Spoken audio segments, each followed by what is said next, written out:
Players are invited to a place where dreams come true, Dreamside. This game ranks first in the ratings, first in popularity, and first in number of online users. A game known in virtually every aspect. A nationwide pastime that everyone has tried at least once. Idols, actors, and politicians have played Dreamside. People of all ages have played it. In this game, you can make your dreams come true. The best player, whom no one could ever beat, was an unattainable dream for many. For this young man, he became a reality. He held the top spot in the rankings. The system announced that the channel would soon be closed. The young man thought this was strange. Half an hour earlier, the young man, who worked as an express delivery courier, had sent an SMS to a customer. At the same time, he was persistently pressing the pre-order button for a second Dreamside. At that moment, the elevator suddenly stopped. The passenger lost his balance and almost fell. The emergency button in the elevator did not work, and he was unable to contact the rescue service. While the young man waited nervously for a call from the elevator, an information window appeared in front of him. The delivery guy checked. It was a projection. The window looked familiar, but why was it floating there? It was necessary to confirm the creation of the channel. An avid gamer like this guy couldn't resist and pressed confirm. A message appeared on the screen informing him that he had received a new task. He had to find a way out of the elevator. Soon the elevator would be devoured by parasites. He had 1 minute to complete the task. Failure meant death. The hero turned around and saw a huge number of insects behind him. He screamed in surprise. One of the beetles was already crawling on his head. It was unbearable. The courier screamed in terror. His cry could be heard even outside the building. The young man jumped through a crack in the wall. A message appeared saying that the task had been completed. His reward was a sturdy long sword. The guy decided that the insects couldn't get through the crack. It was a portal that appeared when you exited the game. The young man did not understand what was happening or why a mission window had appeared in front of him. Could it be that he had not played for so long that he was hallucinating? The guy turned around and saw an armed goblin approaching. Where did he come from? The goblin swung a wooden hammer at the hero's stomach. It hurt like hell. The guy couldn't believe it. Was this real? The young man noticed that his health had decreased after the attack. The courier realized he had to get out of there as quickly as possible. But how? What if he missed another blow while running away? He had less than half his health left, and he couldn't take even one more hit. The goblin standing in front of the young man posed a serious threat. The guy pulled out a long sword. This time, the young man was more careful and managed to dodge the attack. Looking closer, he realized that this green enemy was not very big. The boy decided that there was no time to think and that he had to run immediately, so he did. The young man headed for the stairs. However, a message appeared. The player is in training, and this area is unavailable. The hero realized that he had nowhere to run. What should he do now? The goblin turned around and threw a wooden hammer at the man. The courier ducked, and the hammer broke through the wall and got stuck there. The goblin was left unarmed. The system reported that the player's level had been significantly increased and adjustments had been made. The guy didn't understand what was happening, but suddenly calmed down. The young man remembered this mob was one of many monsters from the F-rank dungeon. If this were Dreamside, the goblin could simply be ignored. This meant that the chance of losing here was practically zero. The goblin decided to attack the player again. The guy only now realized that he had had the advantage from the very beginning. The goblin jumped high into the air and was about to strike from above. But the young man thrust his sword forward and impaled the enemy on the blade. The guy thought, if everything is really like in the game, then there must be at least 5 goblins. But can they do anything? The young man shook his head, summoning the green creatures to attack. The system announced, the player has completed the quest. All monsters on the 13th floor have been destroyed. The player received the title Sneaky Killer. The Hammer Goblins despised him. However, it didn't matter because all the goblins had been defeated. The system announced that the player had received tattered rags. The express delivery courier thought that this was a real game. After all, today was the official release date. Everything must be real. Maybe it's augmented reality? But why is he so calm? It was probably related to that incident. If everything was really like in the game, the guy glanced at the status window. All the necessary information was there. It said that the Cool Head skill had been activated. The original skill was Celestial Body. The hero didn't understand why he had a skill that he had been grinding for a whole month. At the time, it seemed pointless. Could this be the reward for closing the server? Dreamside, once a hugely popular game, now considered trash. Its excessive difficulty was the reason for its failure. Many players simply left, unable to adapt to its mechanics. But the main reason the game was called trash was the 3 lives system. If a player died 3 times, their character was deleted. For this reason, there weren't many advanced players in the game. There was a serious imbalance between the top players. The first 12 were considered superhuman. Among users, they were recognized as god-level players. They were also known as those above the heavens. The number 1 among them was named K. That was our hero. However, 5 years later, the server was shut down. A vote was held on the website, after which the last server of the first Dream side was finally shut down. Before that, players could choose and transfer an item to Dream Side 2, God of Lightning, or Heavenly Body. The young man did not expect to receive a reward in this way. If he had known, he would have chosen some mythical item in advance. But instead, he took 3 important things with him. The system reported that the player was adapted to combat. Now the young man understood why using a sword had become so easy. In addition, he felt something he had never felt before while playing the game. The player's mind was completely calm. Apparently, this was thanks to the Heavenly Body. The boy thought that maybe he could get the other 2 items as well. However, he probably wouldn't be able to use them yet, as they were intended for a later stage of the game. The system informed the player that he was still in training mode. The monster levels would be adjusted. The system warned that a boss monster was expected to arrive soon. The girl left the apartment without saying goodbye and closed the door. The young lady felt the house shake. What could that be? Suddenly, a goblin appeared in front of her with a wooden hammer in his hands. Goblins began to appear everywhere in the house, frightening the residents with their presence. Screams rang out from all directions. These sounds reached our hero's ears. The young man realized what was happening. The guy thought, is it really starting? He only had 10 minutes left. If it was like in the game, hammer goblins would soon appear and many people could die. Dungeon transformation. This is an event during which a normal area becomes infected and filled with monsters. But the appearance of E-rank monsters is too much. That was the essence of Dreamside. It was hard to imagine that an entire building could transform. Without being a player, it would be impossible to deal with the goblins. The young man didn't know what to do next. The hero looked around, but he had cleared the 13th floor. If mobs from other floors weren't coming down here, that meant they couldn't leave their zone. The guy figured that if he left the floor, it would be considered cleared, with all the consequences that entailed. Now the young man understood what he had to do to clear the entire building. First, he had to get to the roof. The hero heard cries for help. It seemed that the building had already begun to transform, and he could simply move to the neighboring building through the roof. But what would happen to the people? The only way familiar to the best ranker, K, was to save everyone. The guy realized that he couldn't leave. He had to raid the dungeon. The player was sure that in training mode, the dungeon boss couldn't tolerate light and was programmed to guard the basement. That meant the boss was definitely there. The young man knew only one way to get there in 10 minutes. He had to use the thing that appeared after the infection, a portal. The portal appeared after the infection stopped, so there shouldn't be any problems. The system reported that the player had used the cool head skill. The young man found himself in an underground parking lot. The system notified him that the player had discovered a hidden lair of an infected entity. The guy wasn't surprised at all that his guess was right. The creators didn't even bother to change anything in the second part. Although, on the other hand, the game became reality, and that's a big difference. In the underground parking lot, goblins armed with wooden hammers roamed among overturned cars. The guy noticed a portal and realized how the goblins were getting upstairs. To save the people, he had to block the portal. To do that, he would have to defeat the boss monster. But where was it hiding? Suddenly, a huge goblin appeared. The guy managed to hide at the last moment. It was the boss, the infected entity. The hero noted that in the real world, this boss seemed truly enormous. Could it really be a goblin? The player suggested that the boss was more like the heroes from movies, big and green. The young man decided that he was the real boss of the dungeon. The hero understood that the transformation had not yet completed the conversion of this place into a dungeon. There was one more tactic to learn before the final transformation, but to use it, he had to wait for the right moment.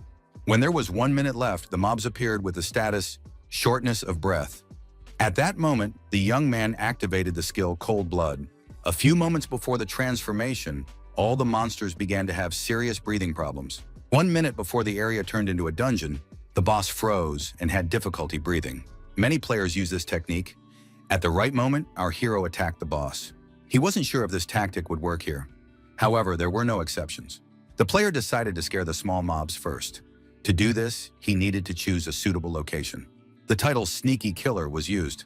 The goblins' rage increased. In their fury, they were less able to analyze what was happening.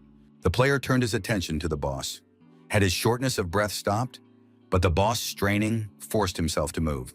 It was necessary to deal with this monster urgently before the effect wore off. The young man swung his sword and shouted that the monster's end had come. The presenter said he wanted to talk about the weather for today. Most of the country would see clouds and dusty streets from their windows.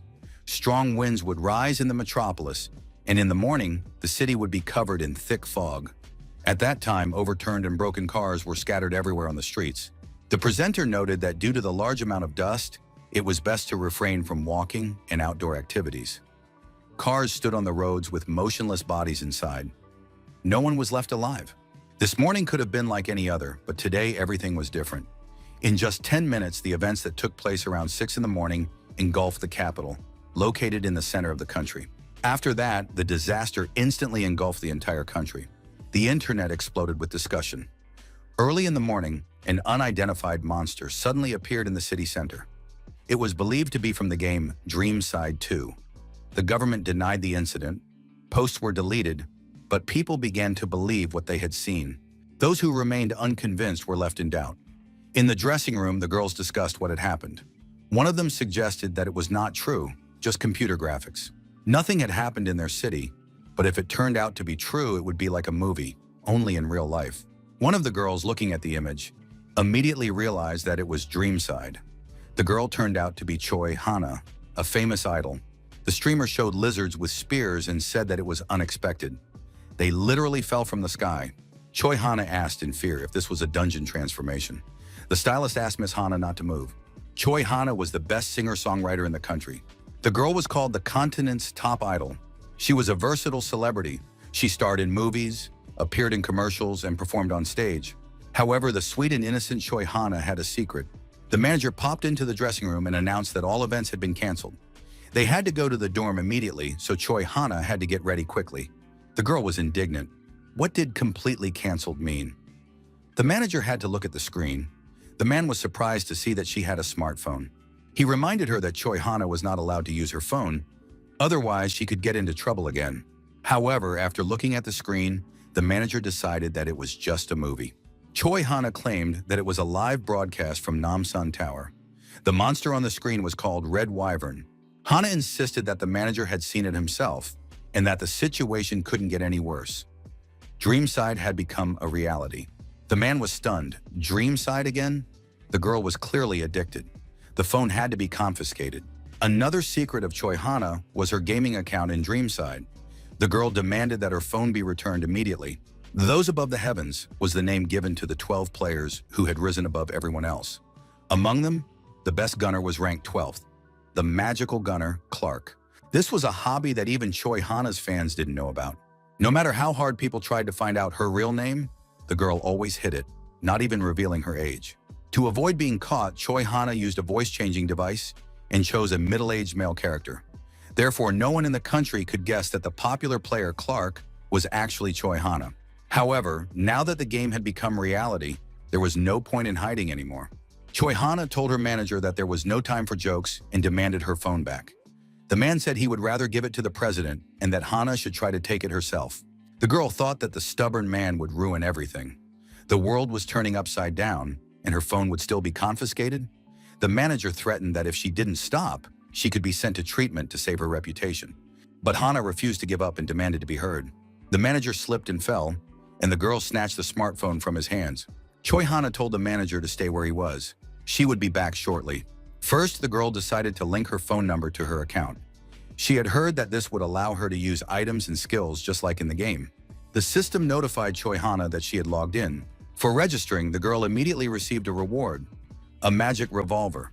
The weapon turned out to be tangible and appeared right there in reality. Choi Hana spun it in her hands and shouted that the revolver was real. It was incredible. It really wasn't a dream. The revolver could be fired. Choi Hana couldn't even imagine that one day she would hold it in her hands in real life. A monster's hand appeared from the portal that had formed. Someone shouted that it was very dangerous. And indeed, a monster emerged from the portal. It was Ghoul. Hana wasn't afraid and said that he looked much more disgusting in real life than in the game. The girl showed off her weapon to the manager. He recoiled in horror. But Choi Hana declared that the ghoul was weak and would fall from the first shot. She took aim and pulled the trigger, but nothing happened. Choi Hana was surprised. Why isn't it firing?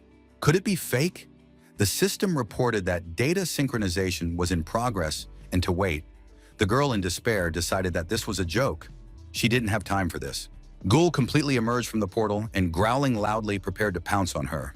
Hana, keeping her revolver in her hands, skillfully dodged, and the monster couldn't grab her.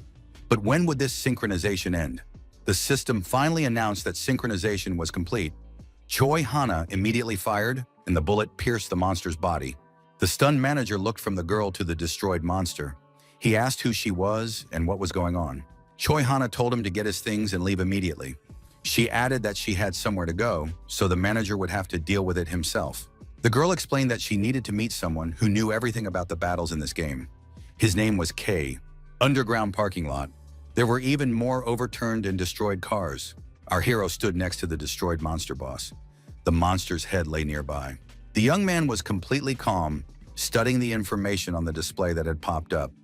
The infected tree of nature was unable to transform, and the group managed to defeat the F-rank boss, the infected entity. The monsters disappeared, but the destruction of the building and traces of blood remained. It can be assumed that there will be no raids here for some time. The player received information about the training quest Labyrinth of Choice. In the Labyrinth of Choice, you must complete each stage of the selected difficulty. This is the final training task, and upon completion, the player gains a skill. The protagonist said that stopping the transformation is not the end, but the beginning. The young man decided to go through the training again. This place turned out to be real, a real map from the Dreamside training. The boy could smell everything around him and even feel the temperature. It was hard to believe that such settings were possible. Before the young man was the Labyrinth of Choice, the final part of the training, where the player is awarded a skill depending on the level chosen. Although the skill is the same in each case, choosing the easy level results in an F rank, while completing the Hell level can earn an A rank skill. In a normal situation, our hero would choose the Hellish skill, but there is a problem. The Hellish level is designed so that it is impossible to pass. The problem of choosing the difficulty level has not been fixed even after numerous complaints from players. The Hell difficulty has become an unattainable goal in the eyes of the people. But one player managed to pass this level, and his name was K. However, it is worth remembering how many times he died. Besides, now everything is completely different. The young man read the information and was surprised. Why were there so many people here? Were they all players? Were so many people undergoing training? This meant that the current events were taking place over a fairly large area, at least throughout the entire country. Or maybe the information applied to the whole world. There were many lifeless bodies around him. Our hero silently prayed that no one would die. However, the guy decided that he had to think about himself first. In the end, the protagonist chose the Hell level. The player received his first task, to protect a statue of a goddess from golems in a limited space within a set time. The time limit was 5 minutes. The time limit was a feature of the Hellish difficulty. However, there was no turning back. Wielding his sword, the protagonist fought off the golems and cut the particularly brave ones into pieces. The young man thought that it wasn't as difficult as he had expected. After a short time, the golems were destroyed. Our hero achieved this thanks to his heavenly body skill. The real difficulties were only just beginning.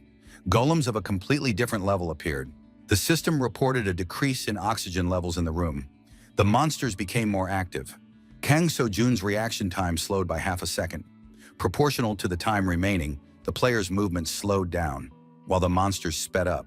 After 2 minutes, the player's reaction time decreased by 1.5 seconds. The speed and strength of the monsters increased by 15%. At this stage, the player had to anticipate the monsters' movements and stay ahead of them. The true horror of Hellish difficulty was just beginning. Kang So-jun wondered if it made sense to take such a risk in training. The system reported that the player had successfully completed the hidden task. As a result, a hidden stage was unlocked. Completing the hidden task earned a reward, characteristics points that were not available at other difficulty levels. In this case, Kang So-jun could only receive the reward after completing the current stage. The young man began to approach the giant monster again. He was completely confident in his abilities. The player put away his sturdy longsword and took out a twisted physical damage hammer. Kang So-jun said that it was time to take this boss seriously. The young man swung his hammer and added that the monster could come closer.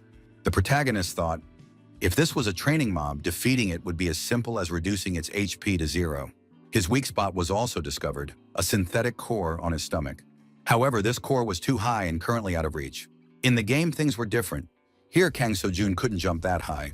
The young man decided to force the monster to lower itself and began to taunt it, maneuvering in close proximity. After that, Kang So-jun jumped as high as he could and brought his hammer down directly onto the synthetic core. The golem lost its balance and collapsed unconscious. The protagonist climbed onto the monster. The system announced that the player had completed the first stage of training. Kang So-jun noted that the hammer had saved him some time. Information has been received that a player has earned a large number of experience points and unlocked the Dragon Eyes skill. However, this was only the first stage of many that still lay ahead. Even in the first dream side, it took player K a month to complete the training. Kang So-jun continued to move toward his goal and successfully completed the task. Our hero, sword in hand, said that it was too easy. He added that he loved the hellish difficulty. In this case, the training monster was a transforming slime. Kang So-jun said he loved smurfing. He plunged a dagger into a tree. The young man asked, "Where is he going?" The guy added, did he really think he could go unnoticed? In this case, the Dragon Eyes skill allowed the player to see the flow of mana. The player successfully completed the hidden task and defeated the Aura of Darkness 3 times on Hell difficulty. Our hero looked up and said that it was time for him to show himself. After completing the secret mission, a hidden file was unlocked. The hidden boss appeared. The woman said that it was very foolish to wake her up. Otherwise, the young man could have survived. He should have just walked by and pretended he hadn't seen anything. This man's arrogance led to his downfall. If a person desires death, it will fulfill his wish. The hidden boss looked around. Where had that man gone? Kang So-jun appeared unexpectedly from behind and cut the boss in 2 with his long sword. The woman said that if that had been her real body, this man would already be feeding the worms. But that wasn't the end of it. Kang So-jun was surprised. Did she really think his skills were the same as when he first started training? That was a mistake. He told the hidden boss to return to his real body and wait for him because he would come for her very soon. The system congratulated the player on completing all stages of training in Hell mode. The player would be transferred to the settlement in 5 seconds. The young man said it was time to level up. The system reported that the Hell difficulty Labyrinth of Choice had been successfully completed and the player had been returned. 3 months had passed since Kang So-jun entered the labyrinth. Our hero did not expect it to take so long. Now he had to search for survivors. Kang So-jun decided to assess the situation and stopped at a high school. The students were discussing their next course of action in light of the situation. Some said that they couldn't stop or they would die. The students demanded explanations from the police officer standing nearby. How long would he remain silent? After all, they only had 1 day left. Daisu, the police officer, confirmed that there was indeed only 1 day left to clear the underground. The young man was surprised. Was the officer joking? Did he really want to clear out the E-rank underground? Did he really think it would be as easy as in the game? Unlike in the game, the people here only had 1 life. Daisu replied that he understood them perfectly and was also afraid. He added that they had to go there anyway. After all, a dungeon break was about to happen. A dungeon breakthrough is a phenomenon in which the number of monsters increases dramatically and they break out. When a dungeon is about to break through, its entrance turns red and its difficulty gradually rises to the next rank. This was happening at this school. Its level was approaching D rank. The officer thought that none of the people gathered had even passed the difficult level of the labyrinth. They had only cleared F-rank dungeons. Once the dungeon reached D rank, it would be the end. If they didn't handle it now, there would be no second chance. After all, if there was another breakthrough, no one would survive. Gunjivan, a merchant, asked why this dungeon was growing so fast. Daisu replied that the reason was that the monsters in this dungeon were undead. Such monsters are usually called zombies. Gunjivan asked how the fact that the monsters are zombies affects the dungeon's rank. The officer explained that the reason was that if a zombie bit a player, they would immediately become infected. Moreover, these zombies can even turn corpses into their own kind. Daisu noticed that they were near a school that had once been a dungeon. In that school, innocent children were helpless against the undead. The officer added that the players had lost a lot here, but they must continue to fight to protect their homes from the monsters. He added that it was necessary to fight to protect themselves from the changed world. The police officer urged everyone who cared to join the battle. In this world, dungeons had become commonplace. They were no longer considered a disaster that would inevitably destroy lives. Daisu understood that it was reckless, but in order to survive, they had to succeed. He believed that everything would be fine. Even though they didn't have the best rankers in their ranks, they had Choi Hana with them. The officer once again gave the order to clear the dungeon. IFOG apartments. Outside the building, there was not a single living soul, only overturned and abandoned cars. Inside, there were bloodied bodies lying motionless in various positions. The young man searched for survivors. He needed to find other players. Kang Seo-jun approached the portal near the school. The gate glowed red. The color of the portal directly indicated the difficulty of the dungeon. Red was the most dangerous, blue was an easy dungeon, and green was medium. Red meant that the number of mobs in the dungeon had increased. It was also a sign of an imminent breakthrough, at which point the portal would turn black. The system reported that there were 24 hours left before the breakthrough in the destroyed school. Kang Seo-jun looked down. Something crunched under his feet. The young man saw some firewood and noticed that it was still warm. That meant that not much time had passed since they entered the dungeon. It was encouraging that there was still enough time left before the breakthrough. However, the system began to warn them. There were 22 hours left until the breakthrough, then 21. What was happening? Such an acceleration of the timer could only mean one thing. Something was artificially influencing the breakthrough process. If nothing was done, monsters would soon pour out, destroying everything around them. They had to hurry. The dungeon had to be cleared before the breakthrough began. Kang Seo-jun added that if nothing was done, everyone in the dungeon would die. In addition, they had to find out why the acceleration had started. Or was it them? The structure of the dungeon changes depending on its level. F-rank rooms remain unchanged, but E-rank dungeons enlarge objects and rooms to sizes several times larger than human height. Our hero crossed the gate and found himself in an empty school classroom.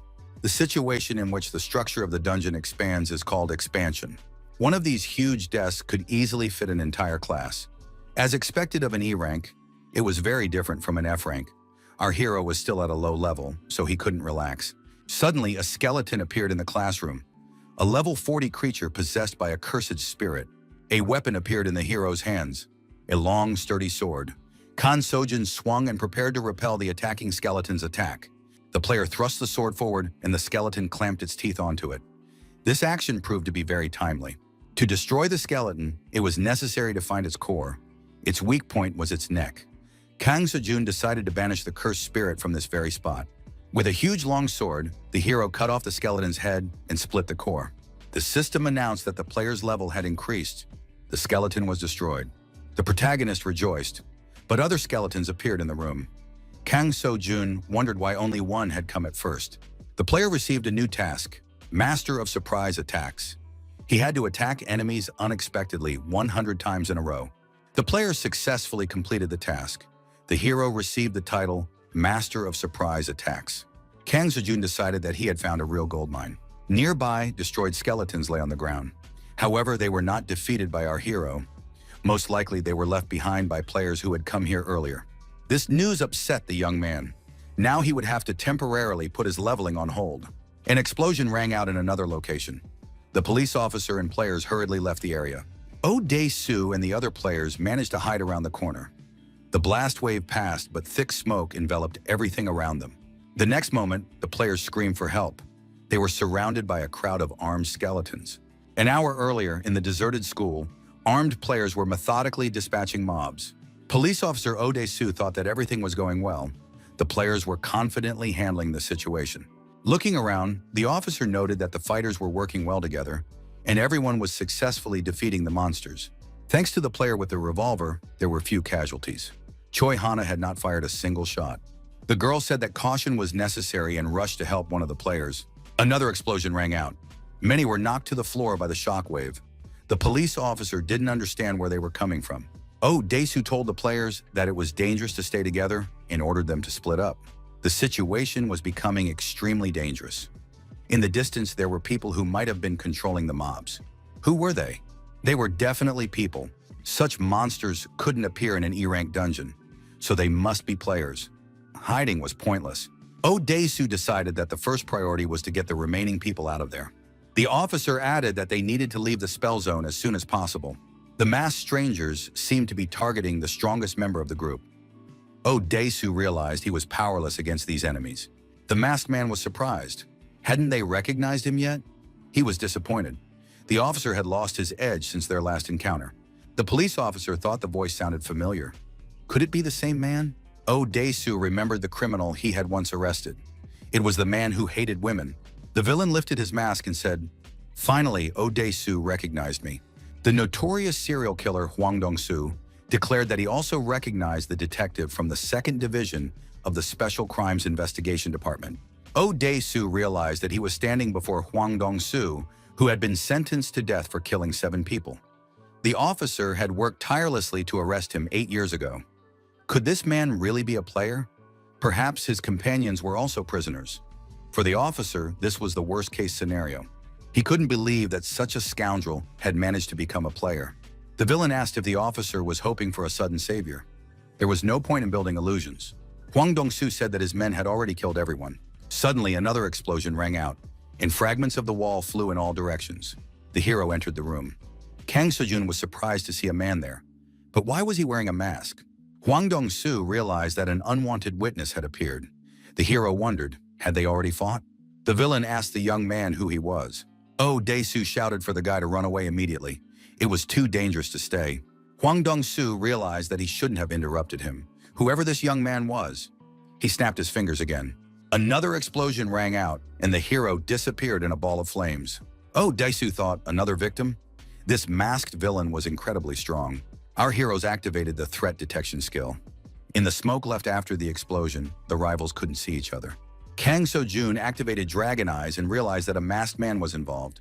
Compared to the maze of choices, dealing with him would be easier. During the explosion, the protagonist managed to react and jump to a safe zone at a sufficient distance. Kang Seo-jun thought, judging by his movements, the masked man was a serial player killer. His second nickname is Red Player. That's what they call those who often destroy other players. In Dreamside, everyone has only 3 lives, so such people are considered the embodiment of evil, and even the developers recognize them as a malignant tumor. These villains ruined raids, including our heroes. Kang Seo-jun thought that such players needed to be eliminated. It was clear that it wasn't a mob that was causing trouble here, but the man in the mask. Hwang Dong-soo told the young man to mind his own business and get out of there. The villain promised to let him go if he agreed to leave now. Kang Seo-jun asked if the masked man would really let him go just like that. A police officer shouted that he was a serial killer named Hwang Dong-soo. Our hero thought he had heard that name on the news. Could this villain have escaped from prison? Kang Seo-jun pulled out his long sword and said he wasn't going to leave his enemies behind. The protagonist activated threat detection and Dragon's Eye. Kang Seo-jun swung his sword, and Kang Woo-jong died from our hero's attacks. The system reported that the player had obtained Tough Upper. Kang Seo-jun reminded his opponent of the saying, "With great power comes great responsibility." Our hero added that it was time for the fugitive criminal to face the consequences. Hwang Dong-soo thought that combining fire and gas was an excellent idea. But how did this boy figure it all out? The protagonist activated a weapon change, and his dagger struck another target. Kang Seo-jun said that adding the isolation skill to this would greatly increase defense. The system reported that player Ji Mung-sang had been destroyed. The protagonist received the birch staff. Our hero looked at the main villain and said that now it was his turn. Kang Seo-jun moved close to his opponent and looked him boldly in the eyes. The villain used his abilities, and under the impact of the blast wave, our hero was thrown far back. Kang Seo-jun remained standing and, drawing his weapon, prepared to counterattack. The criminal was destroyed, and Kang Seo-jun's level increased. Kang Seo-jun said that the system had already recognized them as mobs. Hwang Dong-soo had destroyed countless players. There was no need to blame himself for his death. Our hero obtained the item Dungeon Grass. Kang Seo-jun now understood why the villains were in such a hurry. It was time for him to hurry as well. The officer gave his name and said he was from the police. Hwang Dong-soo was a villain and a scoundrel.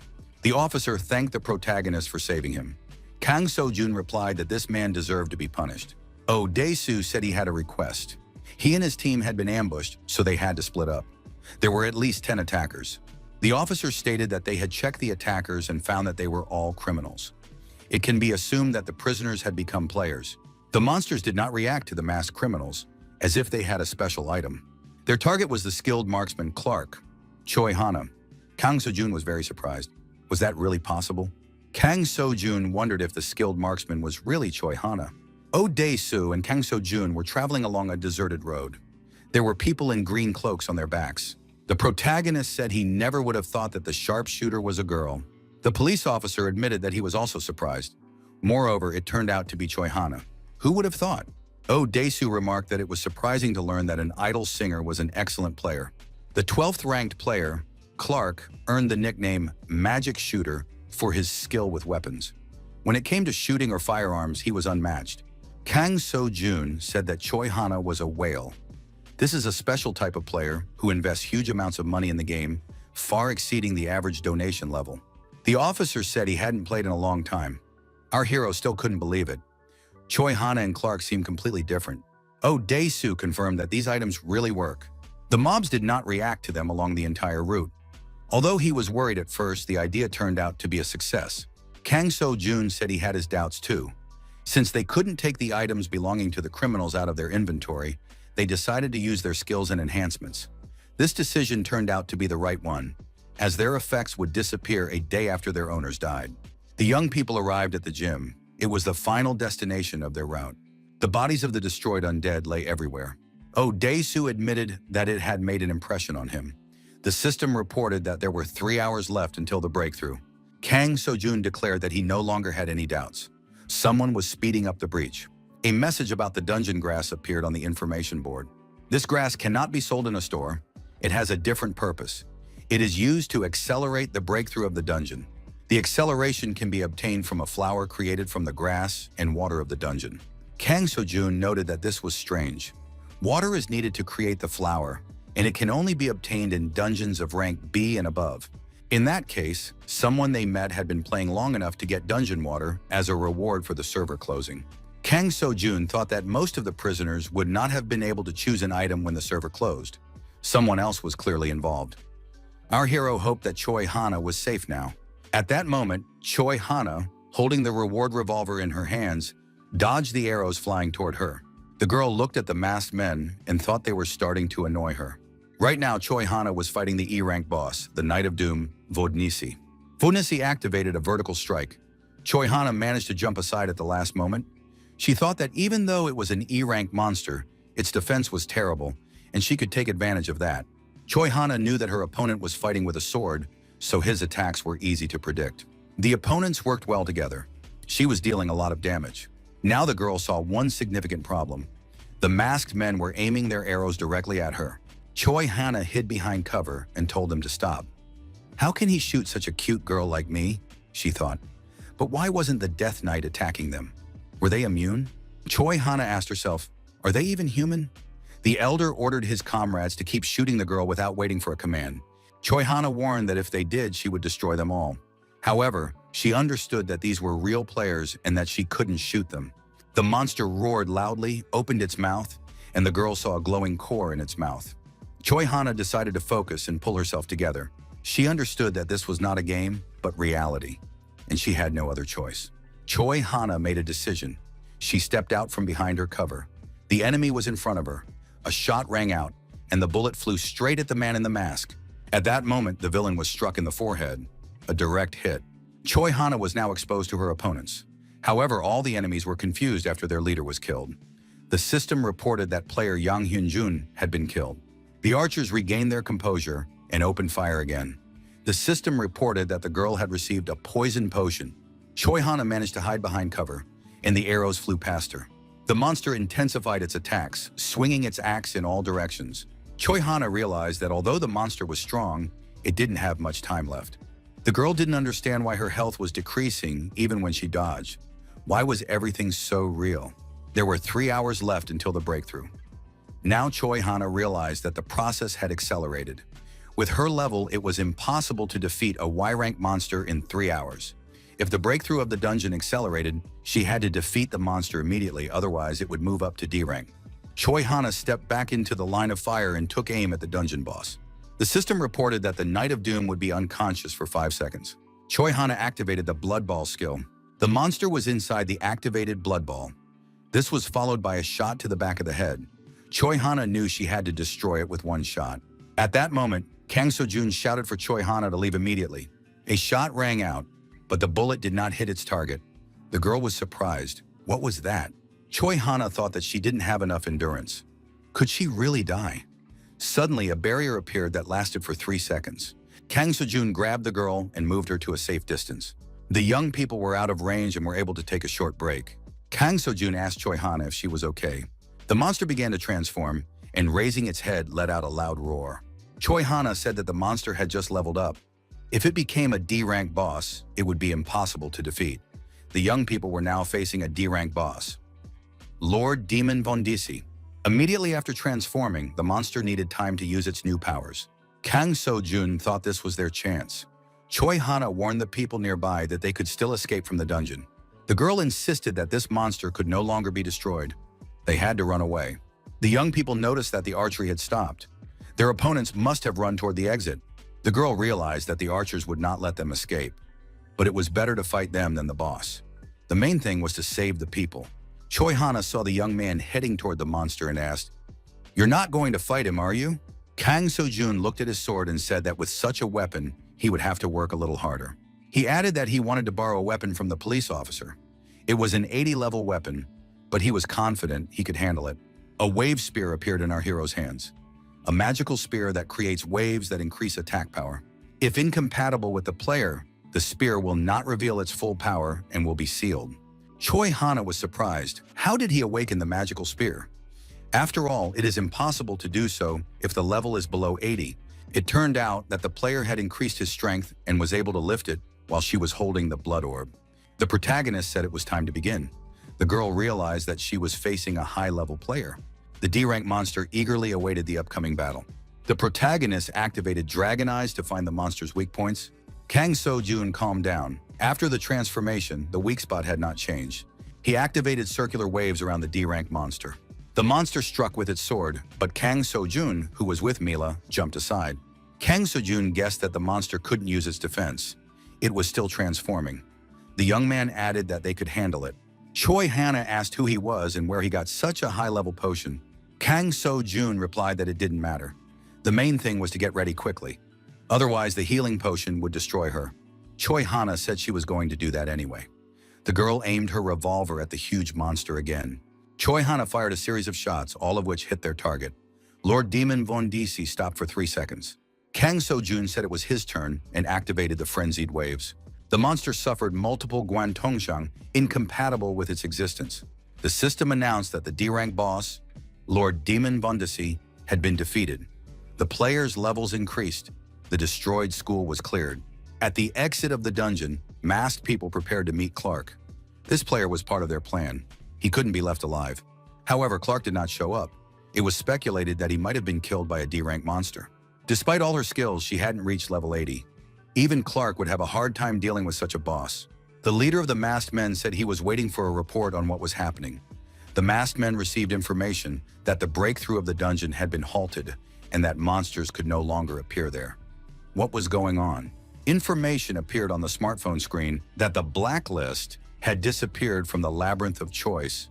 The leader of the masked men said that they were retreating and that K was missing. Kang So-jun thanked the police officer for providing him with a weapon. Choi Hana asked our hero if he was K. Kang So-jun said that the girl was right. He was K. Choi Hana couldn't believe it. The police officer was impressed by this player's abilities. But the #1 ranker had left the labyrinth of choice. Even if that was the case, it was impossible for him to have left there and immediately come here during the dungeon collapse. The chance of such a coincidence was negligible. Choi Hana thought the same. The girl had come here only to meet K. There are stories about places that never became dungeons. However, it is unknown who is behind them. That's why Choi Hana thought he was K. However, it was just a misunderstanding. Kang So-jun repeated once again that he was K. Choi Hana apologized, saying she had been very wrong.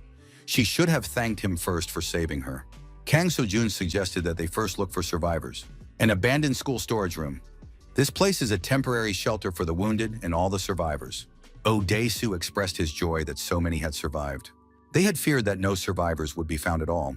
It turned out that everyone had simply hidden well. Those survivors who felt well helped the wounded. Oh Dae-soo said that no one should be blamed. It was good that many had survived. The officer asked the injured man how he was feeling and if he could move. The man replied that they had enough greenery, so he would be back on his feet soon.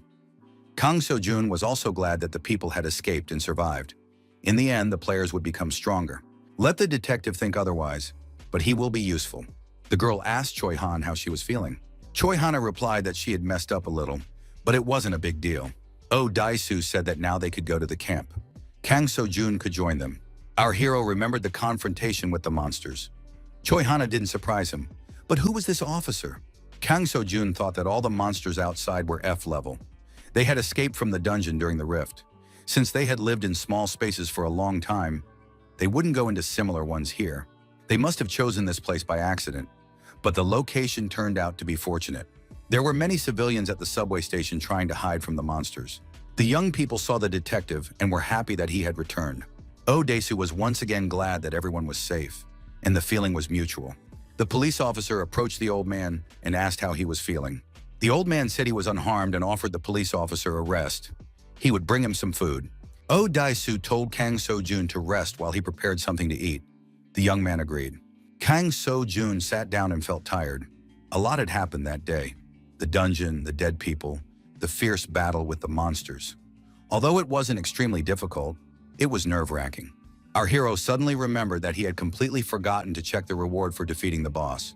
Now was the perfect time to do so. The reward was Wondisi's Blade of Regret.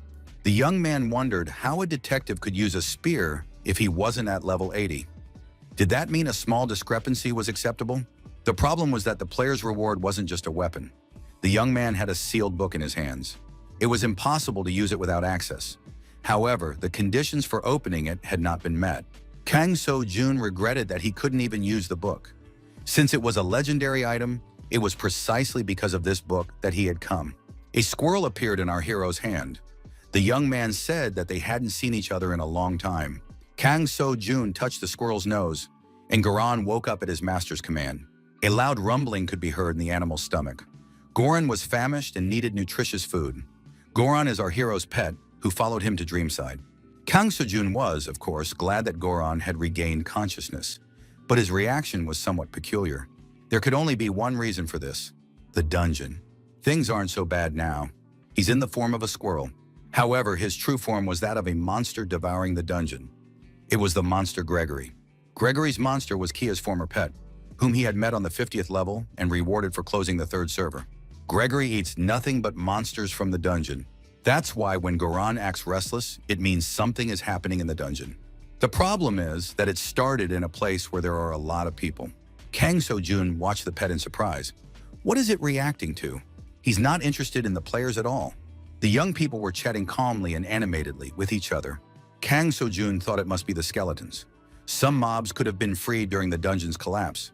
Skeletons are E-level monsters with low intelligence. So either something was wrong with Goran, or he was showing his master that he was hungry. What was happening here seemed strange. The fact that Goran specialized in smells was a disadvantage. It was unclear what exactly was attracting him. The wounded man lay in a makeshift tent and said he felt terrible, that his days were numbered. Kang So-jun now understood what was going on. It seemed that this wounded man was on the verge of death. Officer Oh Dae-soo explained to those present what they needed to do. The young man was surprised. Were they really supposed to destroy the skeletons? But that was dangerous, and besides, the dungeon was closed. One of those present said that if they hid, the skeletons would leave, and everyone would be safe. Indeed, it wasn't worth the risk. Oh Dae-soo said that this was precisely the point. If the skeletons scattered in different directions, many people could die because of them. The officer added that this was a chance for them to level up. The monsters are dangerous because of the dungeons, as they receive a dungeon blessing buff from them. Now they have weakened. Plus, it's 3 in the afternoon, and the sun is at its highest point. At this time, the undead are at their weakest. Oh, Dae-soo said that he wasn't forcing them.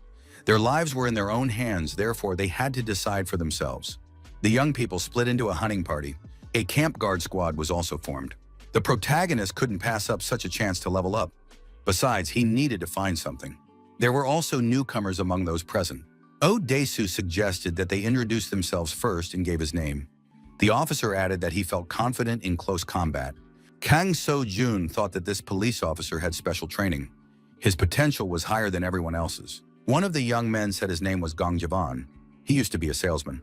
Ji-won said he would do his best and thanked them for their attention. Kang So-jun was surprised. Why did this player introduce himself as if he were speaking to new classmates? Choi Hana also gave her name and added that she was level 79. She was skilled with firearms. Kang So-jun thought that there was no need for the girl to tell him more about herself. She was so popular that everyone already knew her. Besides, if you reveal too much about yourself, it could come back to haunt you in the future. One of the players said his name was Jang Gi-yeon. Before the incident, he worked for his father's company and had houses in Gangnam and Socho. He came here to buy another one. He had even hired a butler, but now he would have to use public transportation. Kang So-jun thought that, judging by his equipment, he had played in the first dream side. The equipment was expensive, but as it turned out, it was weak. Jang Gi-yeon said that if the players followed him, they would be safe. The police officer pointed at our hero and said that the people present definitely didn't know this player. Jang Gi-yeon said that the guy's name was Kang So-jun. Our hero was surprised. Did they know each other? Jang Gi-yeon said, "No doubt about it." Jang Gi-yeon added that this guy went to Banjo High School. He was a typical victim. Kang So-jun remembered this guy. They had indeed known each other in school. Jang Gi-yeon said he recognized Kang So-jun by his eyes. Our hero noted that Jang Gi-yeon had changed a lot, as if he had been reborn. Jang Gi-yeon recalled the days when Kang So-jun used to bring him food. Choi Hana was outraged. How could he say such a thing? After all, they were only alive thanks to Kang So-jun. Choi Hana demanded that Jang Gi-yeon apologize immediately. The other players said that now was not the time to argue. They could sort things out later. The protagonist said his name was K. The tension grew. No one expected to hear that name. Choi Hana first screamed, then said that her intuition had not failed her. It really was K. Oh Dae-soo said that he was right to be surprised that this guy was such a good fighter. He apologized for the misunderstanding. Jang Gi-yeon said that this guy was cheating. It couldn't be true. However, Jang Gi-yeon remembered that a t-shirt like the one Kang So-jun was wearing came from the boss of Won DC. But that couldn't be true. Clark must have helped him. Jang Gi-yeon decided that this guy had to be exposed. He asked what Kang So-jun's level was. Our hero replied, 37. Jang Gi-yeon suggested that this guy was cheating. He must have decided to pretend out of boredom. Jang Gi-yeon said that Kang So-jun probably didn't know that K-pop wasn't Korean. Before pretending, he should have gathered information. After the argument ended, the young people continued on their way through the city, taking precautions. Kang So-jun activated his Dragon Eye skill and saw all the skeletons hiding. 2 of them were in an alley. Kang So-jun said that one was hiding in the left corner. There was also a skeleton under a car. Kang So-jun identified the danger ahead and told everyone to prepare for battle. There were too many skeletons, and the young people were surrounded. The police officer told the players to team up and work in pairs. Choi Hana activated her intensive fire mode and effectively repelled the undead's attacks. Jang Gi-yeon told his old acquaintance to let the rookie go first, saying he would show him how professionals do it. Jang Gi-yeon effectively neutralized several skeletons and shouted that there was a big difference between him and the newcomer. Kang So-jun remembered that Jang Gi-yeon was a good guy. He asked him to bring him food and gave him a certain amount of money. Since he was rich, he didn't know how much food cost. It was like a job that paid a decent amount every day. Kang So-jun decided to forgive Jang Gi-yeon for his quirks if he could ever make money with his help. Now it's time to focus on more important matters to raise your level. Garan was released and began devouring equipment and skeletons. Kang So-jun wondered, has Garan not had enough yet? Does he sense something tasty nearby? The protagonist knocked out another skeleton that had approached within arm's reach. One of the players said that the sun would soon set. The undead would get a buff again, so they needed to return. The police officer looked at the players who had already managed to level up and thought that progress was being made. Kang So-jun sat in front of Goran. Oh Dae-soo asked what the young man was doing. Kang So-jun told the squirrel that he had eaten enough. Where was what he needed? Oh Dae-soo suggested returning to camp to rest. Kang So-jun said that they needed to stop by one place first. It was a flower shop. Kang So-jun told everyone to hold their breath. Our hero discovered a dungeon called the Garden of Doom. A task appeared. It was necessary to eliminate the virus and remove the King of Flowers, who was spreading the virus spores through the Garden of Doom. The reward would be the King of Flowers bud. Kang So-jun thought that this was what Garan had reacted to at the banjo station. The man's face turned red and his fingers darkened from the dungeon. There are different dungeons in Dreamside. Ordinary ones, like an abandoned school inhabited by goblins and corpses. Themed ones, decorated in a certain style. And Gardens of Doom, where motionless flower mobs live. When a rift occurs in the latter, it releases virus spores instead of mobs. There are many symptoms that indicate a person has been infected. The coronavirus enters the body and becomes a parasite that turns people into monsters. The people at Banjo Station are like NPCs in a game. The virus will affect all players who have no resistance. However, players with E-class resistance should be fine. The spread of the virus must be stopped. Kang So-jun realized that the sun would soon set below the horizon. One of the players said that the mobs would soon become stronger. The players would be the perfect target for them. The police officer said he knew that, but the red color of the portal meant that there was little time left before the rupture. If they left it like that and allowed it to turn into a D-rank dungeon, not only would they be in danger, but so would everyone at Banjo Station. Why did they only find it now? Perhaps it was hidden behind an inconspicuous door. The players weren't sure if they should go back, but what could they do? There wasn't much time left. Oh Dai-Su suggested entering the dungeon. The young people did so, deciding to figure things out as they went along.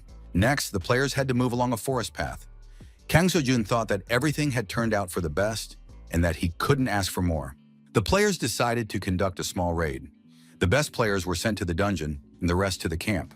Kang So-jun thought that he, Choi Hana, and Oh Dai-Su would be enough, but at least 4 players were needed to enter, so they took Jang Gi-yeon with them.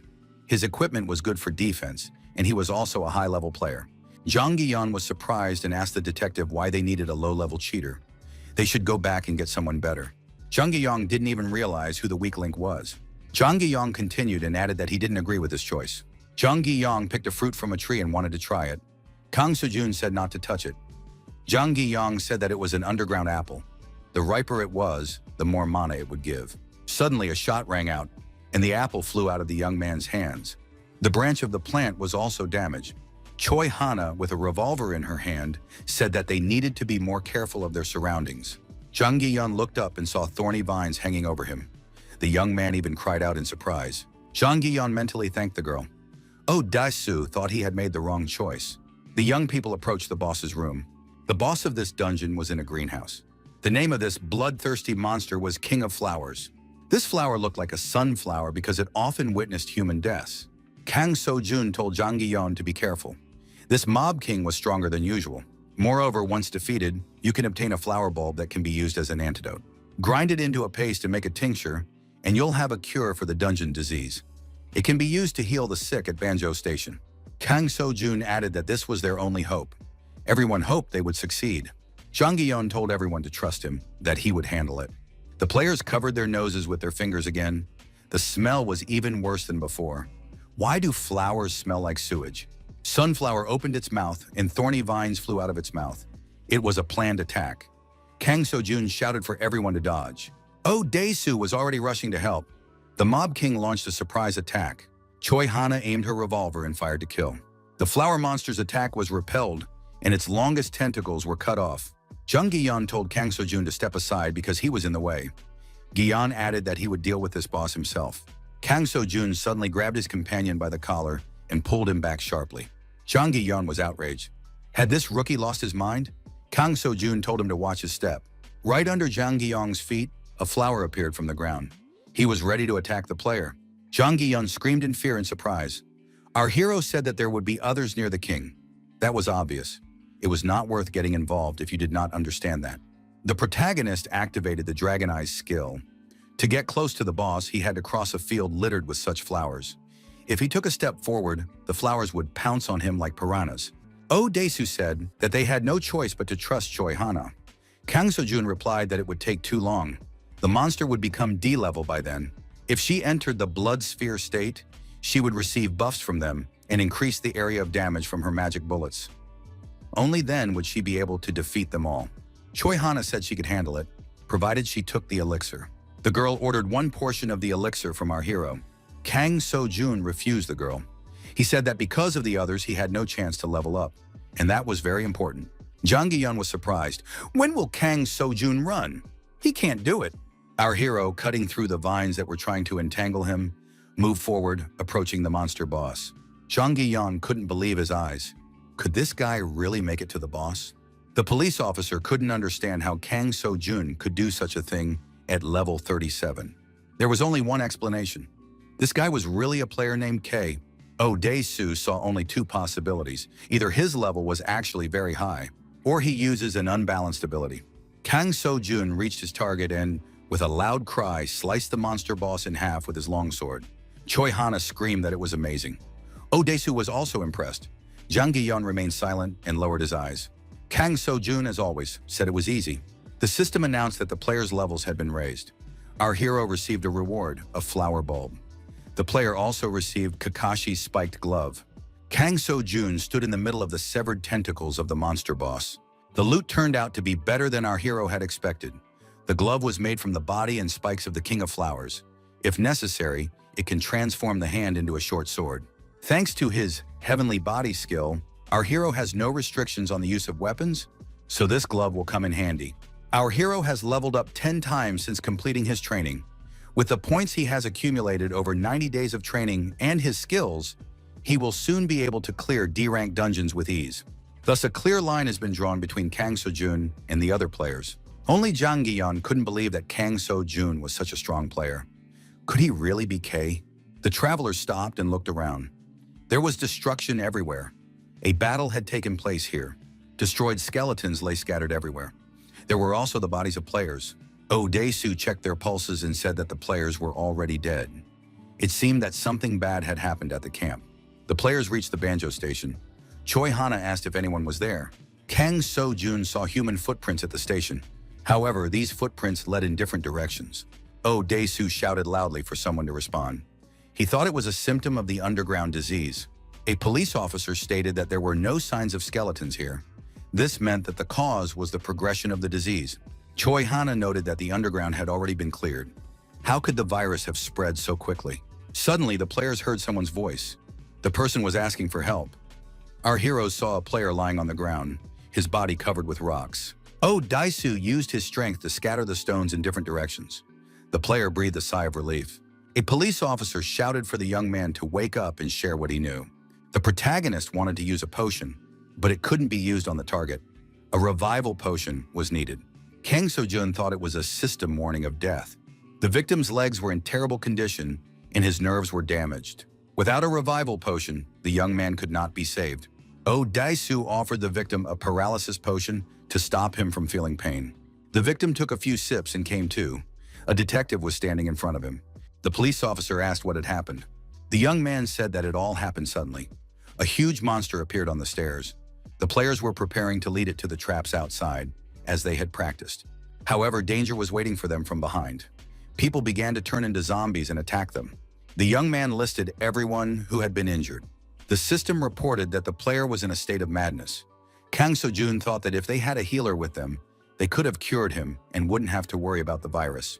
However, there were no healers at Banjo Station, so there was nothing that could be done to help the young man. Kang So-jun realized that the third stage of this disease was turning into a monster. The first stage manifests itself in a change in the color of the fingers and chills. However, over time, the person transforms into the second stage, a zombie that attacks others. Only when completely exhausted does the monster enter the third stage. Kang So-jun thought that the Garden of Death had already been cleared, but the third stage came quickly, even though the symptoms had only just begun to develop. What contributed to this? The victim talked a little more and lost consciousness. He did not survive. Oh Dae-soo said they should keep going. Everyone agreed with him. Suddenly, a monster appeared from the depths of the dark corridor. Choi Hana reacted instantly and shot the monster through the head. The girl said that if the transformation had taken place, the person could no longer be cured. Did Kai know this? Kang So-jun nodded affirmatively.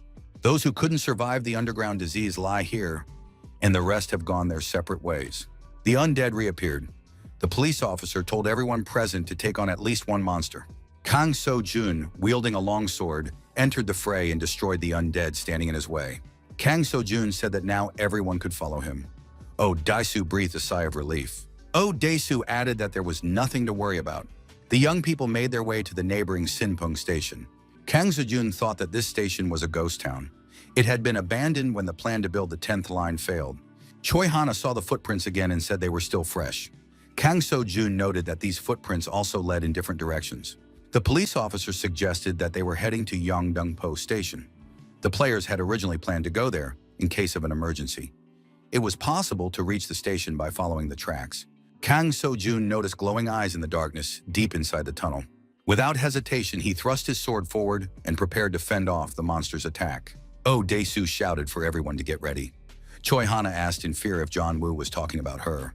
A monster emerged from the darkness. It was Cho Yu-jin. Kang So-jun said that now this was the monster they had to deal with.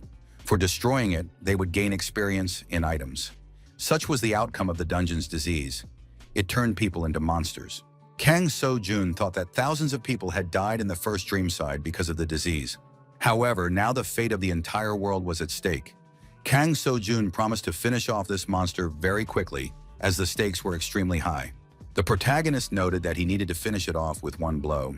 During the clash, our hero realized that this monster was very strong.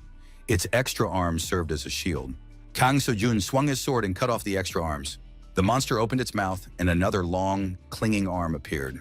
Oh Daisu said he would do what he could to help. Kang So-jun told the officer to stay where he was. Most attacks would be useless against this monster. The police officer thought the monster was in its third stage. Choi Hana noted that they would have to wait.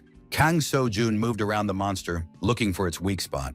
Kang So-jun ended up behind it and found a vulnerable spot, its neck. Our hero apologized to Yu Jin and cut off the monster's head. The battle was over, and the young people had a chance to catch their breath. After completing 3 stages, she became as strong as a D-level monster. Our hero would not have been able to defeat her before. However, during his training, the protagonist managed to accumulate 100 experience points. If he uses them all, he will become 3 times stronger than he is now. The police officer said they were coming. They wouldn't wait for the players to get stronger. Monsters emerged from the dark tunnel. A collision was inevitable. All the monsters were at least D-level. This was the 3rd stage of the disease. The 3rd stage of the disease was called insatiability. These were people who had undergone a transformation. Choi Hana noted that they were just monsters. The players noticed that the monsters were even moving across the ceiling. Zhang Giyan noted that they were surrounded. Were the monsters waiting for them to reach the ghost station? Kang So-jun said that the first priority was to deal with these monsters. Zhang Giyan wasn't scared and approached the undead, attacking it with his sword. However, the monster was unharmed. Zhang Giyan wondered in amazement how Kang So-jun was able to destroy them. At that moment, our hero approached the monster from behind and cut off its head. Zhang Giyan was surprised again. How was that possible? Kang So-jun asked his colleagues if they were sure that the others had gone to Yeongdeungpo. Choi Hana said that there was a shopping center and other shops nearby, so there would be no problem restocking supplies. Kang So-jun noted that, in that case, they should also head there. The girl said that it was dangerous now. There would be even more monsters in that direction. Moreover, something was definitely waiting for them ahead. Kang So-jun said that even if the survivors didn't go there, he wouldn't change his mind. The policeman asked what the young people were talking about. Kang So-jun said he would explain later. For now, everyone should stay close to him. At the same time, the young man began to fend off the attacks of the undead again. Insatiability is a symptom of the 3rd stage of the underground disease. People completely change their appearance. They undergo various transformations. Some grow wings, others grow arms or legs. Sometimes they become thinner or conversely larger. The young man was curious that the type of mutation depended on the person's desire. To deal with them, you had to determine that desire. An extra eye is the embodiment of the desire to see more. Either he was blind in human form and wanted to fix it. Kang So-jun approached the monster and pierced its neck with all his strength. Our hero said that it was actually much simpler if one understood the reason. During the battle, the longsword was broken. Kang So-jun noted that the weapon was no longer suitable for training. Oh Daisu offered to give him his spear. Kang So-jun said that it was not necessary as he had enough weapons. The player put on Kakashi's spiked glove. Using this glove was more dangerous because it had a smaller attack radius, but it was an effective weapon. Kang So-jun decided to test the glove in action and was pleasantly surprised by its capabilities. The monster was destroyed. The young man said it was excellent. Kang So-jun activated Dragon's Eye and noted that caution was necessary. They would soon enter his territory. The officer asked who Kang So-jun was talking about.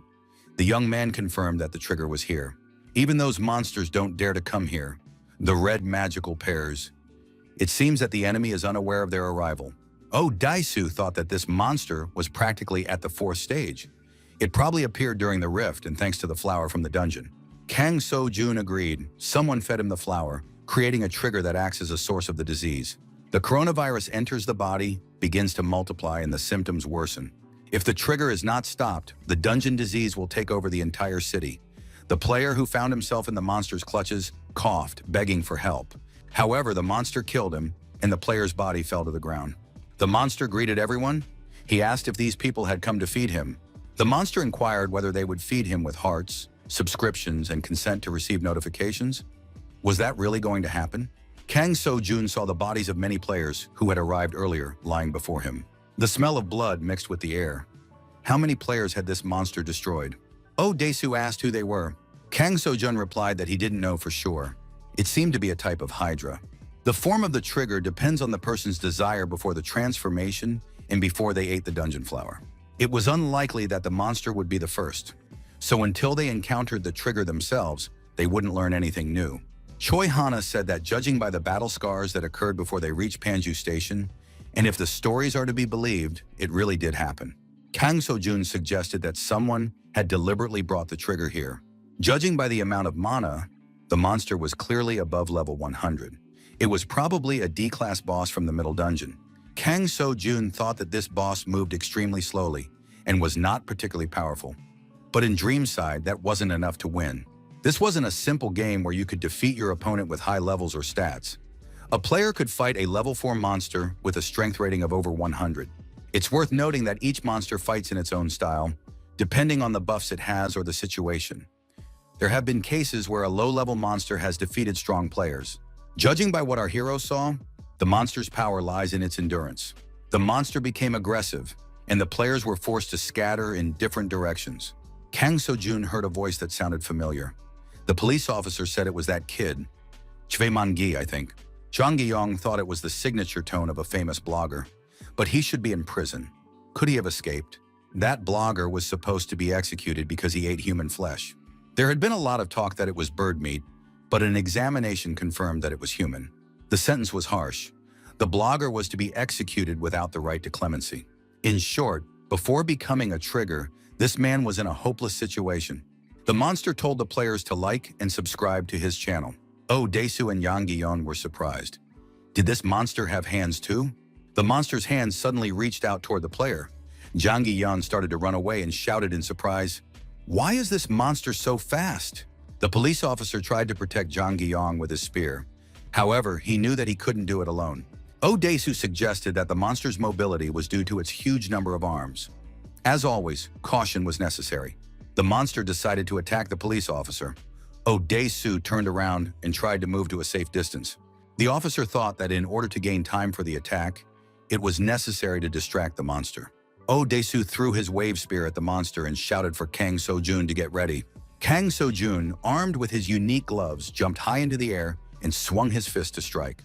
The blow landed directly on the monster's insatiable jaw. The monster did not expect such aggression from a human. The monster suffered minor injuries but was not seriously hurt. Kang So-jun thought that their strength would not last long if they did not change their tactics. Choi Hana suggested that the monster wanted to finish them off the same way it had done last time on the stream. The monster screamed loudly and continued to move forward. It was impossible to stop it. The monster recognized Choi Hana among the people and declared that she would be its snack. Choi Hana took aim and said that this monster was really insolent. She wouldn't let such a monster eat her. Shots rang out, but to no avail. The girl noted that the monster seemed to be encased in armor. Kang So-jun added that it was very resilient. Strength and speed of reaction would not help defeat such a monster. Even more endurance was needed. Kang So-jun told the girl to cover him. He would try to attack the monster again. Choi Hana replied that she understood. The girl aimed her revolver and shouted for the monster to catch the bullet. Our hero struck the monster's jaw again with his fists. At the same moment, a bullet flew into its mouth. The monster said that wasn't bad.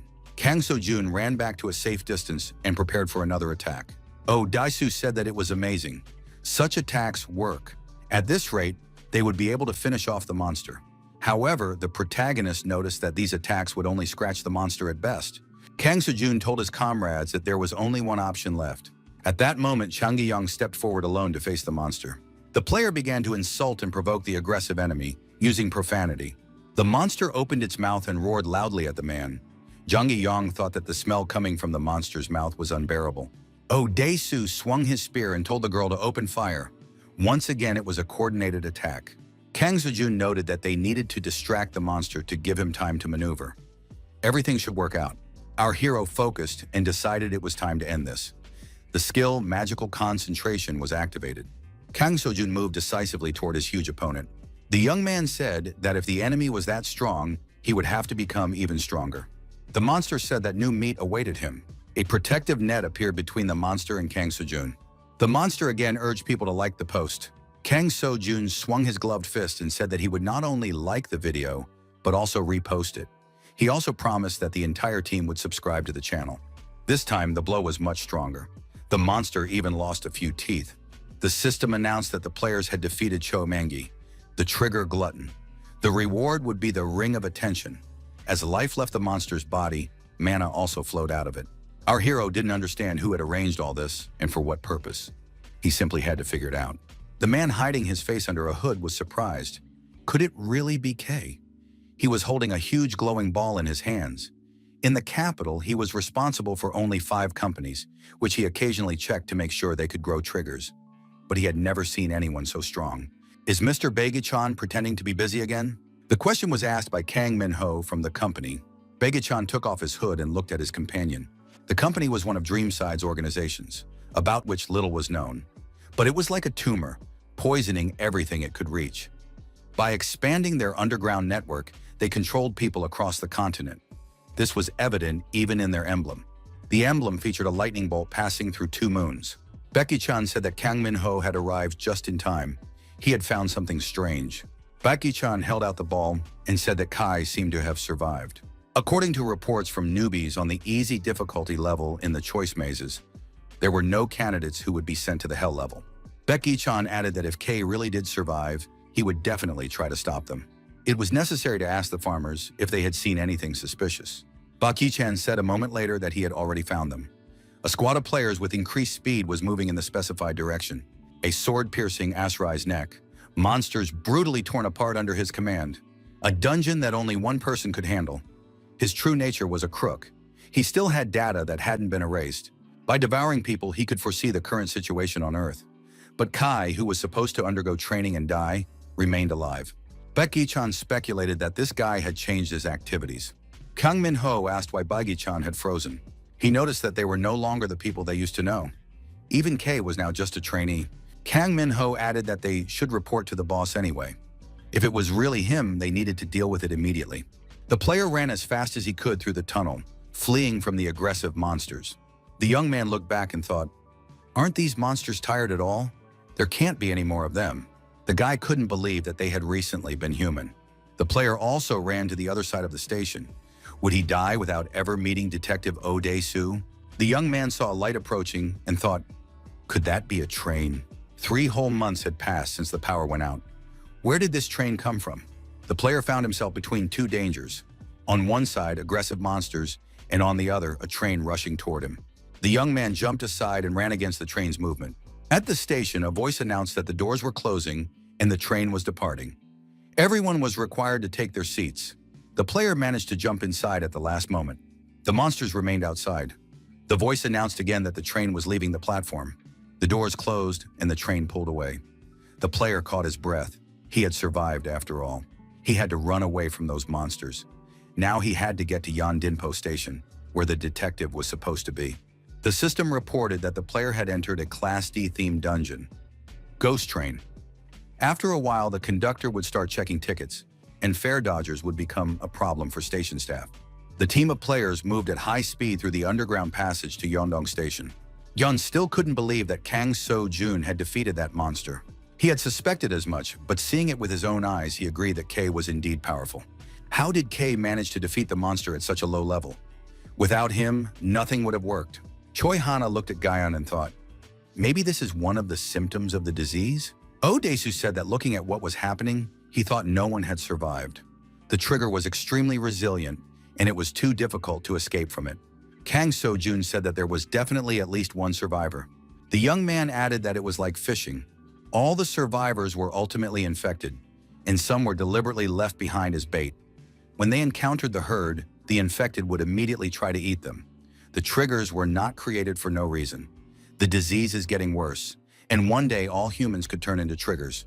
Our hero didn't know who was behind all this, but he had to stop them, especially if they were who he thought they were.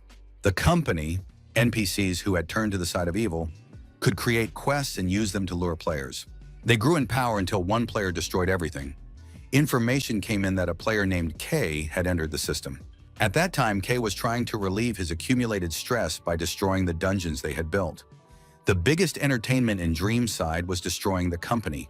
Now our hero needs to make sure that this is the same company and not just imitators among the players.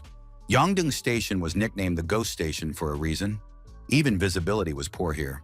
The police officer said that if something went wrong, they already had an escape plan. There were supplies at the station for anyone who happened to be there. They had been hidden there last time. The detective took the supplies with him.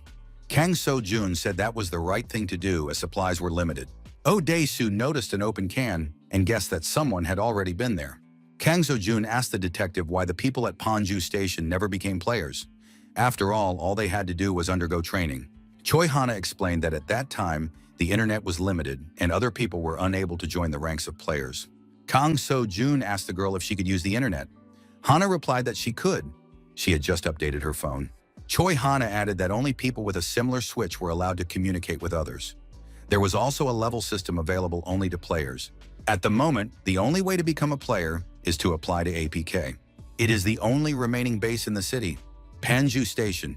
Masked people watch what remains after the battle. Remains and dismembered bodies lie all around. The masked man thought that Mr. Bagichan was right. Standing before him was Yoon Ben-go, the head of the third break group of the company. A voice told passengers to take their seats. This was a themed underground station that many had talked about, but few had been able to visit. Previously, this train had always run on the first line, but now it was suddenly on the 10th. The advisor noted that construction work had been carried out here before. Apparently, this line had been laid at that time. The advisor informed Mr. Yoon Ben-go that the train was departing for Yeongdongpo Station. Such an opportunity was rare. Yoon Ben-go was surprised. Had he really grown so tired of living? This Class D-themed dungeon was under surveillance, but they didn't have access. If they got on the train, they would be stuck there forever. Yoon Ben-go thought that he had not joined the company to die so foolishly. The advisor said that Mr. Baigi-chan had ordered them to deal with those scoundrels. Yoon Ben-go pointed out that this was practically impossible. Besides, if these guys got on the train themselves, the goblins would do everything for them. The word APK translates as Ark. Apparently, this is a reference to Noah's Ark. Our hero thought that APK really was the last base in the entire city. Choi Hana noticed that by updating the system, she was able to upgrade the phone itself. So all this time, they had been trying to get into APK. Kang So-jun noted that it was quite possible that all the survivors were there now. Oh Dae-soo suggested that they should hurry up and go there. They couldn't have gotten very far. Suddenly, Guran smelled something delicious nearby. Kang So-jun noticed the glowing spots in the darkness. The young man said that someone was there. All the players ran in the direction Guran had pointed. Choi Hana asked in surprise why they were running after this unknown person. Kang So-jun thought that they were trying to catch up with the survivor from Ponju Station. The fleeing man kept looking back. Kang So-jun noticed that he sometimes even slowed down. Apparently, he wanted to lure them in. The young people found themselves in a waiting room. They didn't see anyone there. Kang So-jun showed remarkable agility and caught the flying arrow a few centimeters from Jang Gi-yeon's face. Suddenly, the room filled with smoke. Amidst the smoke, the arrow attack continued. However, Oh Dae-soo and Kang So-jun successfully repelled these attacks. Kang So-jun came to a logical conclusion. This unknown person had decided to kill them. The attack continued, but Kang So-jun and Choi Hana were faster and successfully dodged the arrows flying at them. Our hero sensed his opponent was very close, and swinging his gloved fist, said he would now show what he was capable of. When the smoke cleared, Kang So-jun saw that it was a goblin standing before him. Kang So-jun thought, could there be a rift in the dungeon nearby? The young man shouted at Hana not to shoot. The goblin prudently raised his hands. However, the shot had already been fired. Kang So-jun realized he hadn't warned them in time. The goblin was wounded in the arm, but not fatally. Hana said she didn't like him. Why leave the goblin alive? Yun suggested that their master knew something and was willing to trust him completely. Kang So-jun pointed at the goblin and said that this guy wasn't a monster. The young man added that they were looking at a human being. More kobolds emerged from the fog. The protagonist declared that they were all humans. The kobold asked Kang So-jun if they were loan sharks. The kobold introduced himself as Shin Hyung-woo. They were not monsters.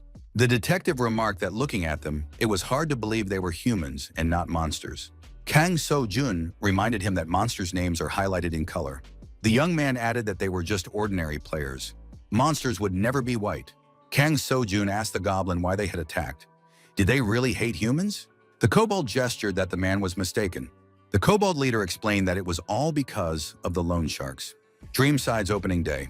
The young man looked around and didn't know how to interpret what he was seeing. There was destruction everywhere, with overturned cars. The guy read the information on the board and activated a strong, long sword. Now he understood that he was in a game. The young man had often enjoyed playing Dreamside until he was sent to the army. He had leveled up to almost 200. He also owned many items that could have earned him numerous awards. However, just as he joined the army, the time for exchange came to an end. He was unable to earn any awards. Nevertheless, he was no ordinary rookie. After that, he joined forces with the survivors from Yeongdongpo. The guy took charge of the team and declared that they would all survive, every last one of them. Thus, they set off for the Labyrinth of Choice. This labyrinth was of normal difficulty. The portal was erased, but the guy made it out at the last moment. The young man believed that the most important thing was that he had survived. This player was the only one who had passed the labyrinth at the normal difficulty level. Since then, they continued to survive, but he remained the central figure in this. Suddenly, mysterious merchants appeared throughout the Yeongdongpo station. They should not be trusted. However, these merchants looked very friendly and welcoming. They also shared the food and equipment they were selling. The players were very grateful to these merchants. It seemed like a sign of goodwill. However, it turned out to be a scam. The survivors who couldn't pay the merchants sacrificed their player cards, naively believing that it was a normal investment for their future well-being. These merchants had actually lured the players into a trap. Shin Hyun-woo said that at the time, they didn't know that the food they were so kindly given contained drugs. When signing the contract, they never mentioned the most important thing. If they didn't pay for goods and services on time, they would have to pay with their own bodies. As it turned out, this was written in small print on the back of the contract. The kobolds cried out that these scoundrels had taken their bodies. At some point, the merchants disappeared and loan sharks appeared. Under the terms of the contract, they took the bodies and disappeared, leaving the kobolds' souls trapped inside them. However, this was only the beginning. The loan sharks came to them once a week to collect interest. This was also stated in the contract. Shin Hyun-woo said that their memories were being taken away. Kang So-jun asked if anyone else had come here. For example, from Panjo Station? Did the kobolds destroy it? Kang So-jun asked if the amount and conditions for the merchants had changed. Shin Hyun-woo shook his head. The protagonist asked when the loan sharks were supposed to come back. Suddenly, the goblins were startled. The loan sharks were already there. The kobolds and humans managed to hide at the last moment. Choi Hana asked Kai if he was okay. The young man nodded affirmatively. The girl was surprised why he looked so pale. Our hero replied that he was just angry. The goblins bought absolutely everything at the same price, and the interest rates were also the same. However, the degree of memory loss varied among them. Some had even forgotten the human language. Choi Hana asked what the reason for this was. Each of them had a different amount of knowledge in their heads. Shin Hyun-woo's memories spanned 23 years of his life. Some had fewer years and knew less. They were children. The detective was surprised. Was that why Shin Hyun-woo was trying to fight the loan sharks, even though he knew he was much weaker than them? Hana asked what would happen when they forgot what it meant to be human. The protagonist replied that at that moment, they would turn into monsters. Oh Dae-soo now understood everything. There was a human soul inside the kobold's body. That was why the system still identified them as players. Kang So-jun noticed a kobold who was also hiding from the loan sharks. He had a button in his hand to activate an explosive device. An explosion rang out, and everything around them was once again engulfed in smoke. However, the loan shark remained unharmed. He said that these kobolds never change. The archers took aim and opened fire to kill.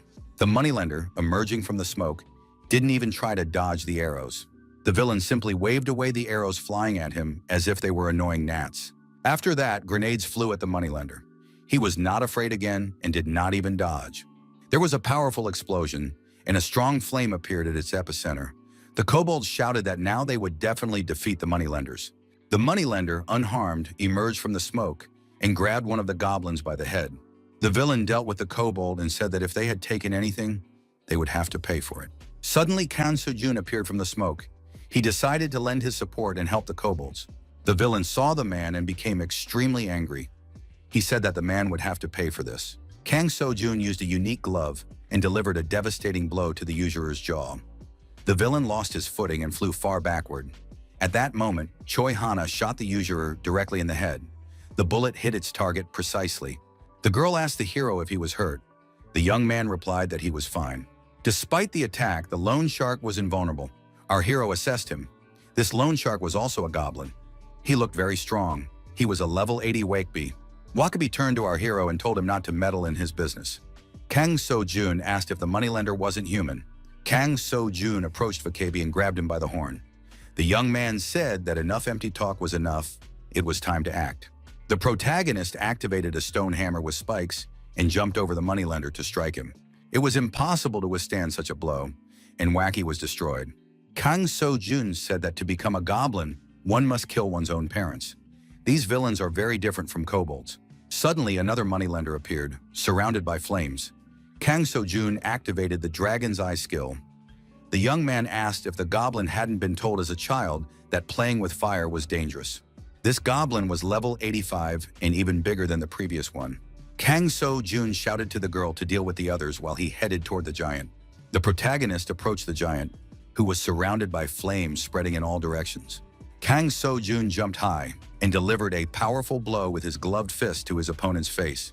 The system announced that the player had defeated the goblin moneylender. Level up. Our hero held a double contract with the kobolds in his hands. The young man said that it had been unfair from the start. Kang So-jun thought that they must have hidden the contents with some kind of special item. Choi Hana also wasted no time, and the destroyed moneylenders lay around her. The detective looked around and said with relief that it was all over. Kang So-jun noticed that it had become quite quiet. Oh Dai-soon noticed that ghostly bodies had appeared above the loan sharks. The detective was surprised. What was that? Kang So-jun suggested that they might be the souls of the players. The ghostly bodies were not only around the loan sharks but also around the kobolds. The police officer did not understand what was happening. Choi Hana also did not know what to do. All the souls began to rise upward and merge into one. Kang So-jun quickly headed in the direction where the souls were flying. The young man said they had to hurry. These children were in danger. Our heroes descended the stairs to the floor below the station. The young people were surprised to see a train at the station. What's more, it was electrified. Kang So-jun was surprised. Was it still working? The protagonist said that the train used to be on the 10th line. But how did it end up here? Goron peeked out of his pocket. Kang So-jun said that Goron could smell a lot of food and needed to be fed until he was full. The train doors opened. A voice announced that passengers should take their seats as the train was about to depart. Our hero said that this was another dungeon. In Dreamside, there are many different dungeons, which are the main content of the game. Among them are mobile dungeons in the form of carts or ships. Kang So-jun stood in front of the open train doors. As soon as he got here, the train wasn't there. Perhaps one of the mobile dungeons was right in front of him. The souls our heroes were following flew past and entered the train. Dai-su asked what to do now. Kang So-jun asked the detective what his plans were. Kang So-jun asked the detective if he understood that this train was actually a mobile underground facility. If they entered it, they could lose their chance to find any survivors at the Banjong station forever. The detective reminded them that Shin Hyun-woo had warned that there was no one else there. If any of them were still alive, they wouldn't have passed by Yongdong-po station and escaped to the next one. Besides, there were no signs of a battle. In all the time they had been there, not even a Hydra had appeared. The detective suggested not chasing after a ghost, since they didn't know if anyone had survived. First, they needed to save the children whose souls were now before them. Kang So-jun agreed, and they all got on the train. The system reported that a fare dodger had been detected. The player was unable to obtain a boarding pass. A player named Gong Ji-won became the target of station employees. A young goblin appeared, ready to attack Gong Ji-won, a level 52 player. The young man tried to fight back, but the goblin was very agile. The goblin moved very quickly and annoyed Gong Ji-won. The young man could do nothing. The player took out his sword and began swinging it in front of him. However, there was still no positive effect. Gong Ji-won realized that the goblins weren't attacking on purpose. They were just playing with this man. The system reported that the quest had failed, and the player was unable to obtain a boarding pass. Gong Ji-won became a target for the station workers. A huge goblin resembling a loan shark appeared nearby. Gong Ji-won was captured and chained up. The player found himself in a dungeon with other prisoners. He didn't understand what was happening. In the rear of the train, small goblins were doing their part of the work. Players appeared before them. Our heroes assessed these opponents with experienced eyes. Why are these goblins so small? Kang So-jun knew that he couldn't fool himself. Even though they looked harmless, their level was definitely above 70. It seemed like this was the race that enjoyed killing humans for fun. Choi Hana suggested that this carriage was more like a freight car. Kang So-jun agreed, since this was a D-class dungeon. Dungeons didn't always match their appearance. For example, the E-class dungeon, Destroyed School, looked like a normal school on the outside, but inside it was clearly larger than it should have been. The view outside the window indicated that they were not underground, but above ground. Our hero concluded that this was clearly not a simple dungeon. As soon as they entered, alerts from the system began to come in constantly. The protagonist came to the correct conclusion. This was a themed dungeon. To clear the dungeon, players had to understand the rules that applied only in this particular dungeon. Kang So-jun began punching the nearest goblin, as he didn't know any other way to understand the rules. The system reported that the player had earned a landing ticket. Kang So-jun decided he was moving in the right direction. The system announced that player Choi Hana had also earned a landing ticket. Oh Dae-soo earned a landing ticket. Jang Gi-yeon defeated the goblin and also received a boarding pass. The young people logically assumed that they had completed the quest. Kang So-jun said that these tickets could be thrown away. The young man added that they didn't have time for a full raid. Apparently, the station employee was starting to catch fare dodgers, moving from the rear of the train. They had to lure him away. Choi Hana was surprised. Did Kai really want to use them as bait? Kang So-jun confirmed this. Our hero said that they don't know where the children's souls are. To find out and survive, they need to act unpredictably. Only then would they be able to catch the station employee. Jang Gi-yeon asked what to do with the goblins. The goblins began to hide in the corners in fear. Kang So-jun saw the expressions on the goblins' faces and told everyone to get ready immediately. The system reported that the quest had failed. Player Kang So-jun had become the target of the station employee. The station attendant appeared in the car and approached our hero. The attendant asked the man where his ticket was. Kang So-jun calmly replied that he had lost it. Kang So-jun didn't wait and struck first with a gloved fist, knocking the attendant to the ground. The goblin was outraged. How dare a man do such a thing? Kang So-jun struck again, and the goblin lost several teeth. Kang So-jun grabbed the injured man by the horn and asked if he was a station employee or a local inspector. The guard remained silent. Kang So-jun pressed a spiked cage against the goblin's throat. A themed dungeon is a dungeon with a specific theme depending on the situation. The goal was to track down a baby goblin in a ghost train within a certain time limit and earn a ticket. If the quest failed, the station employees would try to catch the players. Kay said that in the end, they only needed to defeat this goblin. Now they wouldn't have to worry about the ticket. Kang So-jun looked at the goblin and asked what had happened to his eyes and why he looked so sad. Our hero asked where the controller had hidden his soul. The goblin replied that he had forgotten everything. Kang So-jun threatened to kill him and told the goblin to answer immediately. The attendant said that he really didn't remember anything. Frightened by the glove, the goblin said that the souls were in Zone D. He couldn't remember anything else. The controller added that it seemed like all the merchants were gathering there. Kang So-jun demanded that the goblin give him all the keys. Kang So-jun said that the goblin could wander around Zone F as much as he wanted. Now it was no longer necessary to complete the quest to move on. Kang So-jun took the bag with all its contents from the goblin. The system reported that the player had stopped the goblin, a station worker. The worker had been robbed. The player obtained a hidden item, unknown scroll. The goblin was deactivated and lay on the floor. The hidden item turned out to be the master key to Zone F. Kang So-jun told his comrades that it was time to move out. There was very little time left. The detective wondered if the goblin was a player. Maybe he was also a victim. Kang So-jun said that this was not the same as with the kobold. A person does not become a goblin even if their soul is stolen. To do that, you either have to destroy your family or use tribal feeding. In other words, one must eat a human being. His companions were surprised to hear this. Kang So-jun suggested forgetting about pity when dealing with goblins. Our hero saw a door ahead and said they had reached the passageway. He had the right key for these doors. The passage was open. The system announced that the player had achieved an accomplishment and earned the title Speed Dungeon Conqueror. The detective asked if that was possible. He had heard that you couldn't pass a themed dungeon until the quest was completed. Kang So-jun admitted that that wasn't all. Players decide for themselves how to conquer a dungeon, either by conventional means or by unconventional means. Kang So-jun added, either glitches or cheats. Sometimes Easter eggs from the system itself help. The system reported that the players were in a safe zone, a resting place with trees. A place where people were eating appeared in front of the heroes. The protagonist made eye contact with the one who seemed to be the oldest among those present. Nearby were players chained up. They were hungry and sitting with their mouths open. Our hero logically assumed that these were the evil merchants. The one who seemed to be the eldest asked the heroes if they had tickets. It was the bandit merchant, the gambler Sundok Pal. Kang So-jun replied that they had no tickets. The villain was outraged. Sundok Pal indignantly asked how they dared to show up here. Kang So-jun asked, "Isn't it too hot today?" The merchant told the young man to follow him. The detective told Choi Hana to get ready. The girl replied that she was always ready. Sundok Pal suggested that the people were tired from their journey and offered them rest and food. The players were confused. The guests sat down at the table and enjoyed their meal. It all looked extremely strange. The merchant said that people could call him Mr. Sun because he was the boss here. The merchant sitting next to him said his name was Kang. Kang Sejun smiled and said he was pleased to meet them. The detective was puzzled. What was this guy up to? Kang Sejun whispered to the detective that there was one unusual item in the goblin's bundle. It was a piece of paper with a password for a resting place under the trees.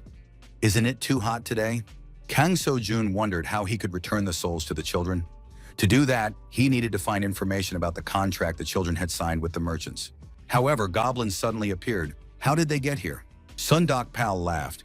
He didn't know where the man had gotten the password, but it was last month's password. Kang Sejun put on gloves and said that these merchants had been very cautious. Mr. Sun ordered the goblins to deal with the people, and a commotion began. The detective took out his wave spear, and Hana used a revolver. Kang asked in surprise who they were, and added that they needed to go to Zone F6 immediately. Odesu was standing at the exit with a spear in his hand. He asked where the merchants were rushing to, and noted that to save time, he would not read them their rights. The merchants shouted that one player couldn't handle them all. The detective showed what he was capable of and said there was no need to worry. One spear was enough. The merchants were deactivated. Kang Sejun approached the elder and said that he had originally wanted to resolve the matter peacefully, but something had gone wrong. Sundok Pal was surprised. How dare they challenge Jack? Kang Sejun was surprised to hear that name. The merchant laughed. Now this player finally understood what he had done. He had just raised a rebellion against Jack, the player who was ranked 9th. Our hero laughed loudly. Was Sundok Pal really saying that this swindler was here right now? Jack is ranked 9th among the dungeon merchants.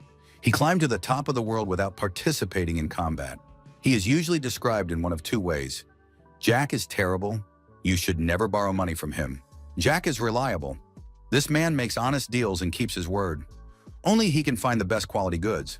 But most importantly, he is willing to go to the ends of the earth for a customer to sell his goods, and then suddenly disappear as if he were never there. That is why he was nicknamed Mirage. Kang Sejun grabbed his opponent by the chest and asked again, "Is Jack really here? That scoundrel stole his things through commercial fraud." Sundok Pal didn't answer, but foam came out of his mouth. The merchant fell to the floor, and his soul separated from his body.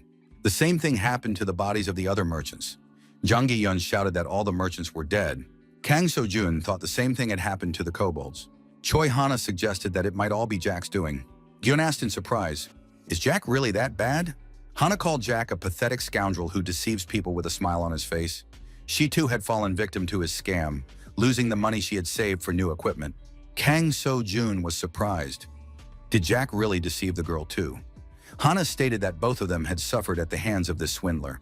Kang Sejun thought, could this con artist have outsmarted all the rankers? In any case, nothing could be said for certain, as there was no evidence against him. Hana said that she would give Jack a piece of her mind when she saw him. Kang Sejun suggested freeing the people first. The detective and Kay removed the shackles and freed the captives. One of the prisoners was not tied up. He was wearing a large earring, the Angel Earring, a unique item of level 300. This item had only one owner. That owner is Jack. The player said that these people were mistaken. He wasn't Jack at all. Kang Sejun asked the young man where he got the earring. The young man replied that he had bought it.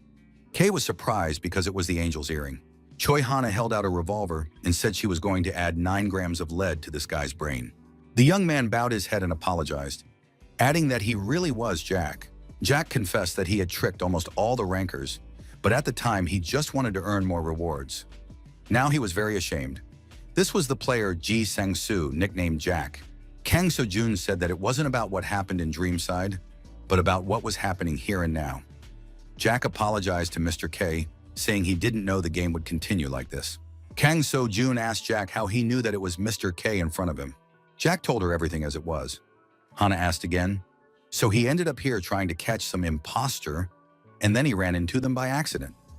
Jack confirmed that he had been following K using GPS. Jack explained that the sensor could track one specific player. The player added that he had traded the sensor for those items. Only when he was with Mr. K could he earn a lot of money. K was his lucky charm. The detective thought, Jack is only 14 years old. He's still a schoolboy. Jack said he wanted to tell Miss Choi Hana something. He is a big fan of the player Clark. The girl was surprised. Did he really know that she was Clark? Jack said that he had been attending her fan meetings all the time. Choi Hana remembered something. She would never have guessed that the charming boy was Jack. The young man added that he used to think Clark was an old man with a beer belly. Jack said that he had recently found out about an imposter who was pretending to be him and defaming his name. He noted that for 3 months, while the GPS couldn't find Kay, he wandered aimlessly around the city. Then several bandit merchants approached him. It was these merchants who told him about the existence of the second Jack. The terms of the agreement with them seemed suspicious, but the young man agreed anyway. The merchants said that with the help of the angel's earring, the contract could be terminated. Jack said that he then realized that he could make a lot of money with them and followed them to find the fake Jack. Sundok Pal came here to join the auction house run by the imposter. Kang So-jun asked what kind of house it was. Jack replied that it was something like a storage facility, a black market in the newly opened D5 district. There would be various rare items from this house there. Kang So-jun guessed that this was where they were going to sell these people. Jack confirmed this. The young man asked if there had been any news about when these villains had been defeated.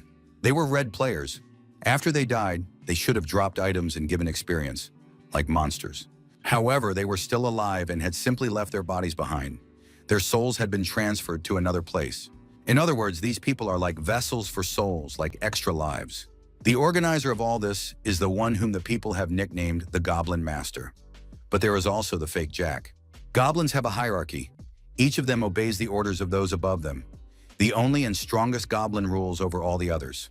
The name of this goblin is Lycan, but the goblin owner was able to subjugate even the king of these creatures. Kang So-jun thought that they were the ones who started all this mess, so they had to find the goblin owner. The detective said they needed to hurry. Hana noticed that they should be in Zone E now. Jack said he knew a shortcut and would explain everything on the way. The young people found themselves on the roof of a moving train. Kang So-jun was surprised. Was this really the shortcut? What was Jack's idea? Jack said he knew which car was going to the black market. Once there, he would be able to find out more. Kang So-jun studied the information in the information window and said that was good. The system reported that the player was in the hidden area train roof. The system notified that the hidden quest, Night of the Four Gods, had begun. A portal suddenly appeared ahead. Jack said that he seemed to have made a mistake about the safe route. One of the monsters, a level 72 Spectre, reported that they were approaching. Kang So-jun speculated that these monsters on the train roof would be very agile, so he put on his Kakashi spiked gloves. Jack said that specters were ghosts, so physical damage didn't work on them. In that case, Kang So-jun activated the Calm skill. The system informed the player that they could perform attacks that concentrated all their mana at the point of impact. Our hero used his gloves and defeated the specters. He said that now all that was left was to get rid of the rest. Kay looked back and asked where Jack had gone. Jack said he was behind them. Kang So-jun jumped in surprise. Jack reappeared and reminded them that he could make himself invisible. That was why he was nicknamed Mirage. Now they needed to figure out how to deal with these ghosts. Jack said that there was another problem. If they got rid of all the ghosts, their mother would appear. This ghost was called Banshee D. The protagonist said that the shortcut was indeed here. The young man added that they had a new plan. Choi Hana opened fire with her revolver. The girl added that she didn't like it. Kang So-jun shouted that they had to run away, that fighting these monsters was useless. Jang Gi-yeon and Oh Dae-soo were surprised. Why stop fighting? What's going on? Kang So-jun explained that if they destroyed all the specters, the boss Banshee D would appear. They were not in a position to fight her as well. The young man added that she could help them, and they should take advantage of that. After a while, Chung-hyun ran away from the monsters and asked for help. The detective said that there were more and more of them, and they needed to retreat. Kang So-jun asked Chung-hyun if he could lure the specters away with the detective. Chung-hyun replied that he could trust Kay. A young man with a glass of wine in his hand suggested watching the player, B-25. He has incredible speed. How did he manage to outrun everyone? After a while, it became clear that player B-25 had defeated everyone. A monster approached the fake Jack. The young man said that the fight was over. Why did he come here? The monster told the fake Jack to check the report. The young man said that now his mood was ruined. Even the expensive wine had lost its taste. The goblin's hat, which was on fake Jack, allowed him to control certain objects. The fake Jack asked what the goblin wanted to show him. The goblin replied that one of the station employees had been attacked. The goblin suggested that the boss look at the screen. The screen showed a scene where Kang So-jun had deactivated a station employee and broken his horn. The fake Jack became angry. Was this some kind of joke? Were there really players here who could take down a station employee? Fake Jack asked who they were. The young man recognized the girl. Was that really Choi Hana? Fake Jack said that in that case, a lot changes. They must be caught. The main thing was to bring the girl back. The rest could be eliminated. Our heroes entered car D6. The situation was calm. Hana asked Kei if he really thought the detective and Gian could handle it. Kang So-jun said that Chang Gian had the strongest armor. He was a detective from the Serious Crimes Division, so he was well trained. Jack said they were there. Behind this passageway is the black market. Here you can make all your dirty desires come true. Everyone wears masks to hide their identities. The young people only had one mask between the three of them. Hana asked what they were going to do. You can't go there alone. Jack said he had an idea. The young man said that Kei could take his cloak. It was the hermit's cloak, which had the ability to make the wearer invisible. Jack noted that with this cloak, they could easily get into the market and find information about the contract. Kang So-jun said that wouldn't be enough. Jack added that there was another way. Zone D5 was a black market casino. The protagonist entered the casino unnoticed thanks to the cloak. Those present felt a blast of icy wind. Kang So-jun thought he had entered through a portal, not a door. The scale of this underground lair was staggering. He had to decide where to start. Kang So-jun noticed a goblin acting suspiciously. Gaion and Odesu tried to run away from the monsters chasing them. The detective said that Yang Yeon was a pretty good runner. The young man noted that he couldn't fail the mission entrusted to him by Mr. K. Meanwhile, in Zone D5 on the black market, two masked figures appeared. They were Kang So-jun and Choi Hana. The goblin asked the young men if they were merchants. The goblin inquired about the goods they intended to sell. The girl took off her hood and the goblin recognized her. It was Choi Hana, the very person Mr. Jack had asked to be brought to him. The goblin suggested that the young people go to a quieter place. Kang So-jun called the goblin cute. Another masked man followed the newcomers as they left with the goblin. Kang So-jun used his invisibility cloak to enter the dungeon. In the dungeon behind bars was a monster screaming loudly. Kang So-jun took off his hood and became visible. In front of him, behind the bars, was a monster. Our hero had never seen orcs being traded before. Kang So-jun managed to put a hood over his head and become invisible. At that moment, goblins appeared in the dungeon, leading a new prisoner. The goblins said that another contract victim had been delivered. Kang So-jun guessed that their lair was here. The new captive turned out to be Gon Ji-won. Kang So-jun thought that this was definitely the young man they had met while hunting skeletons. Fortunately, the young man was still conscious, but he looked very bad. Kang So-jun realized that there was very little time left to save everyone, including Ji-won. He needed to tell the detective, but later, there were other things to do. Kang So-jun continued on his way. Kang So-jun decided to find the goblin responsible for all the local affairs. Our hero found such a goblin. Kang So-jun approached the goblin from behind and prepared to attack. The villain heard a strange sound. The kick landed on the upper part of his face. The blow was unexpected, and the goblin was deactivated. Choi Hana couldn't understand where the goblin was leading them. Jack suggested that they were going to an auction house. The goblin stopped in front of the doors and said they had arrived. Jack thanked him for the escort. Inside the room was a fake Jack. Behind him stood a huge goblin. The goblin was of incredible size and had a terrifying appearance. Choi Hana thought, could this be a third-rank goblin? The fake Jack laughed and said he could see the real idol. Could it be Choi Hana? Jack thought, could this be the scoundrel pretending to be him? What kind of hat is that guy wearing? Could it be a goblin's hat? The young people now understood why the goblins were so easily subdued. Again, this hat isn't actually used the way it seems. The fake Jack told the goblin that he should have brought only the girl. Why is this guy here? Fake Jack asked, is it really that difficult for Leakin? Jack told the gentleman, the chief merchant of the dungeon, to stop. He suggested they talk. The boss stopped Lycan. He said that this player apparently knows who he's dealing with. The masked young man said that every merchant knew this man. Fake Jack took out a bottle of wine and offered to drink with him. The young man said he couldn't refuse the gentleman, the chief merchant of the dungeon. Fake Jack filled the young man's glass and told him not to worry. There was no poison in it. The boss asked why the masked man was looking for him. Jack replied that he wanted to talk about an exclusive trade agreement. His client wanted to receive high-quality goods without having to deal with the auction house. The villain replied that it would take a lot of money. Jack showed him a number with 7 zeros and asked if that would be enough. Choi Hana was surprised. How did this guy manage to get so much money? But it's no surprise he is Jack, ninth among all the underground dealers. The fake Jack said that wouldn't be enough. He wanted a more reliable client. The masked young man said he couldn't reveal the client's identity. It was enough to know that he was an extremely well-known person in the arc. Fake Jack suggested that it must be him. The fake Jack told Leakin to bring him the prepared papers. The villain told the masked youth that he just knew they would try to contact him. That's why he had prepared in advance. Jack said he was ready to sign the contract. The interlocutor signed the contract. After signing, a chain appeared on Jack's wrist. What was it? The villain told his companion not to be offended. He needed at least some guarantee that he would not be deceived. The double contract was activated. The player's body becomes the property of another person, and the player's inventory becomes the property of another person. Jack couldn't believe it had happened. The system reported that a player named Jack now had the right to dispose of the body and belongings of the person who signed the contract.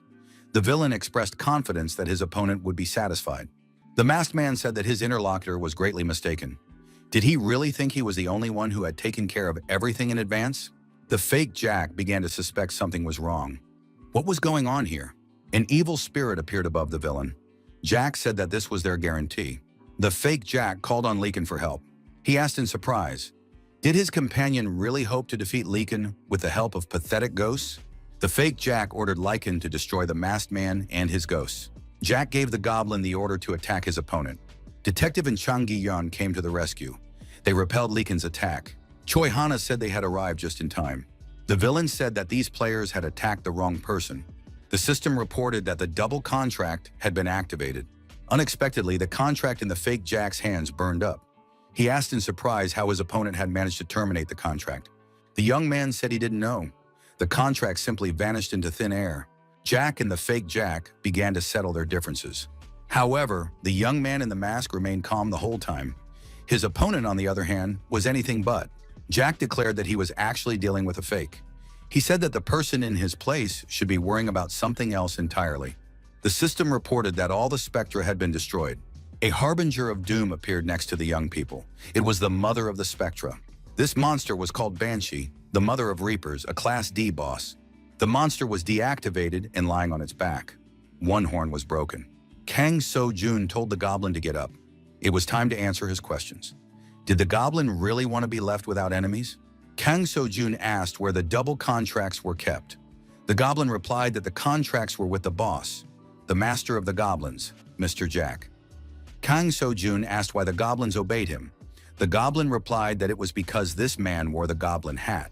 The protagonist suggested that he had received the hat as a reward during the first Dreamside. Kang So-jun said he had one last question. Where was Jack now? The goblin replied that Jack was in Zone D10. The goblin declared that he was actually a human. Several scoundrels had tricked him into becoming a goblin. Because of that hat, he had no choice but to obey his master's orders. The system reported that the player had defeated the second-class goblin guard. Kang So-jun, without removing his invisibility cloak, said they needed to hurry and increased his speed. Jang Gi-yeon was surprised. Why could he hear different voices? The detective suggested that they were the cries of the dead. Yuangshi was a ghost who had come from hell. His special skill was howling. A banshee is not just a ghost, but the embodiment of all specters. Such a ghost would be useful to them as an ally. Fake Jack said that he was capable of subjugating even such ghosts. However, they made a huge mistake when they decided to come here and attack him. The boss ordered Leakin to attack. Leakin activated a huge shockwave. The detective activated the barrier, which lasted 3 seconds. The goblins outside the barrier were destroyed. They couldn't withstand the shockwave. The detective said they couldn't get involved in this fight unless he helped. The banshee noted that the king without his queen was pitiful. The goblins said they heard a loud scream. Is the king okay? Leakin continued to fight Banshee. However, he was not getting very far.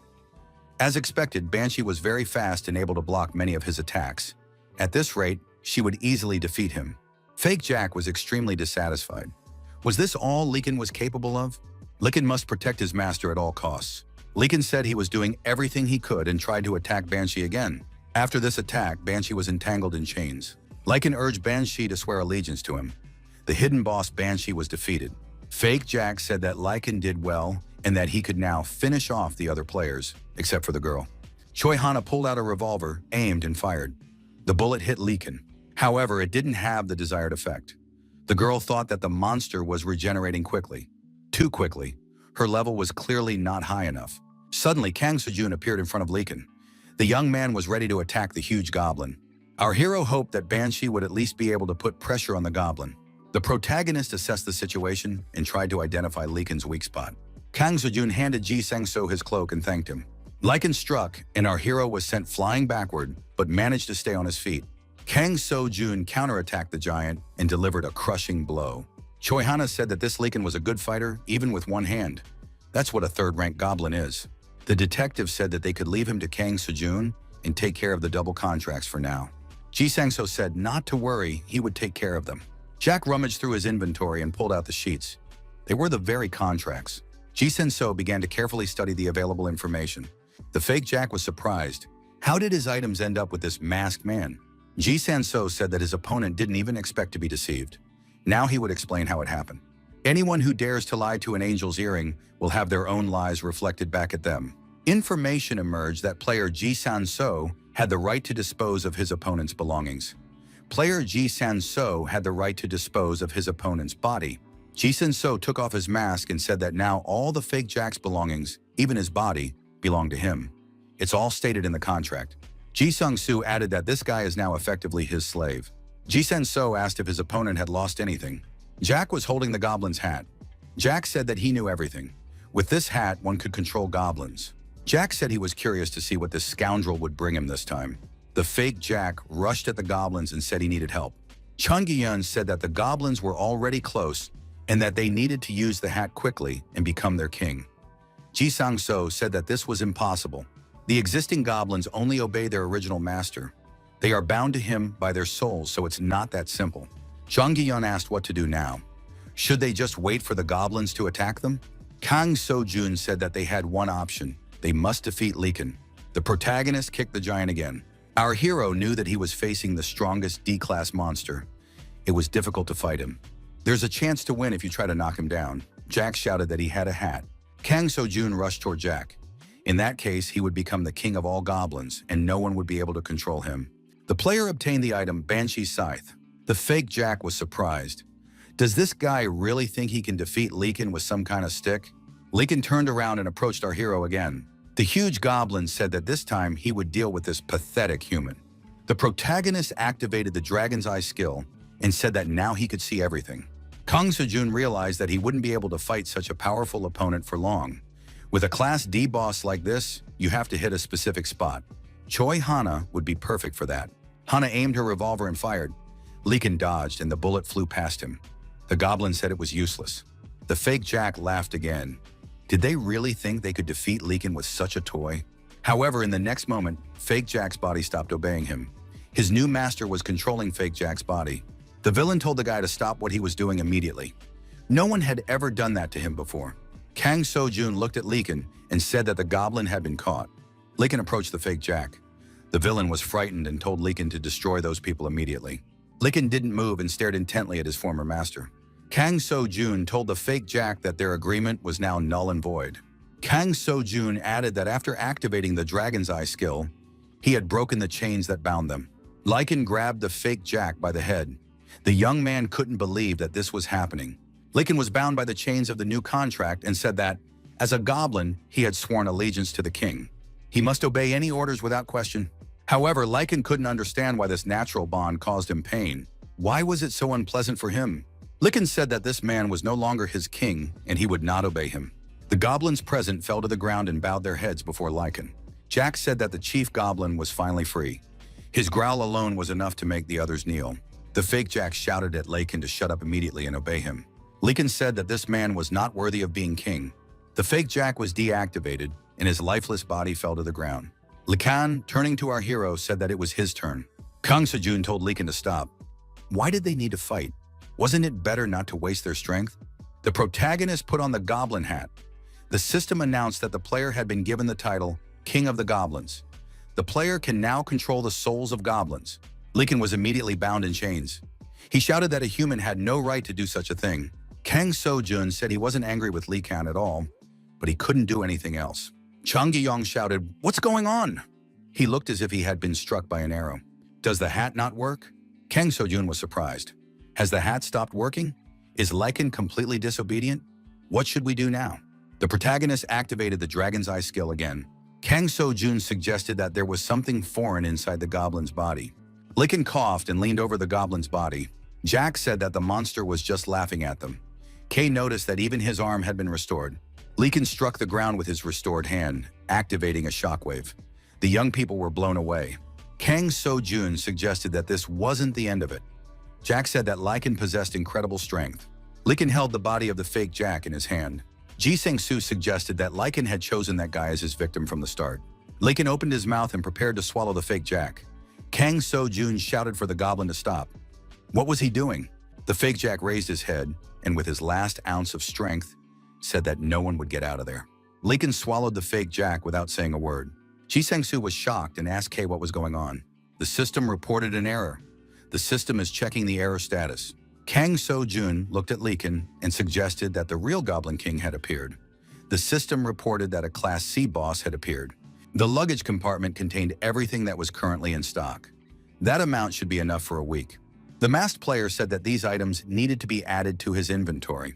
The player said that there were no goblins anywhere to be seen. It had been too easy. The assistant said that they had to hurry anyway. They were representatives of the National Intelligence Service, Kim Kap-soo and Yoo Yeon-suk. Yeon-suk noted that the Ark was currently in crisis. Kim Kap-soo said that in that case, they needed to pack everything up quickly and leave. Yeon-suk asked the chief to come over. The National Intelligence Service representatives discovered survivors chained up. The intelligence officers realized that human trafficking was taking place there. The chief said that it was time to return and that these people could be left there. Kim Kap-soo added that they couldn't waste time transporting the wounded to the Ark. The main thing was to take the food with them. A monster with glowing eyes appeared above the scouts. The goblins showed aggression toward the masked men. Jung Gi-yeon said that the monster wasn't even paying attention to them. Kang So-jun said that the goblin had somehow managed to evolve. Now it had become a C-class monster. The detective was surprised. Is that even possible? How can you evolve into a boss without leaving the dungeon? Kang So-jun replied that it was theoretically possible. Although in the first dream side, no one had ever achieved this. Common sense clearly does not work here. The system rejected it as an error.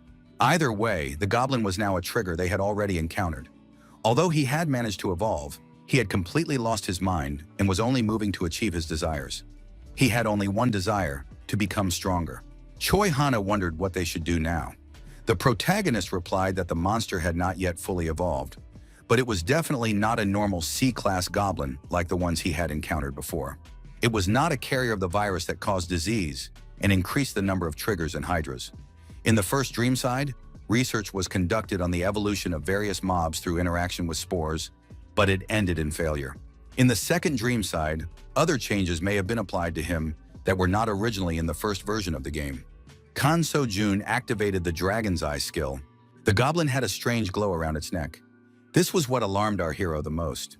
Gun suggested that it was useless to try to attack while the goblin was in that form. The protagonist put on the Kakashi spiked gloves. Kang So-jun said that there was something that would help them. The young man cut his fingers and dripped blood onto the hat. The system activated the goblin hat's exclusive ability, Imanrian. Souls began to fly around our hero. Jack said that this was indeed the real Imanrian. Kang So-jun said that if they needed to catch the monster, there was nothing left to do but become a monster themselves.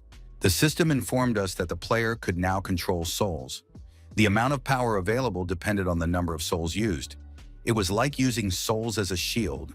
Some of them were probably those children. The protagonist used the Blade of Regret of Vondus. As expected, the blade can be used in conjunction with the Imanrian skill. Moreover, the sword used to belong to the undead. The Blade of Regret of Vondus resonates strongly. The detective asked if Kang So-jun was okay.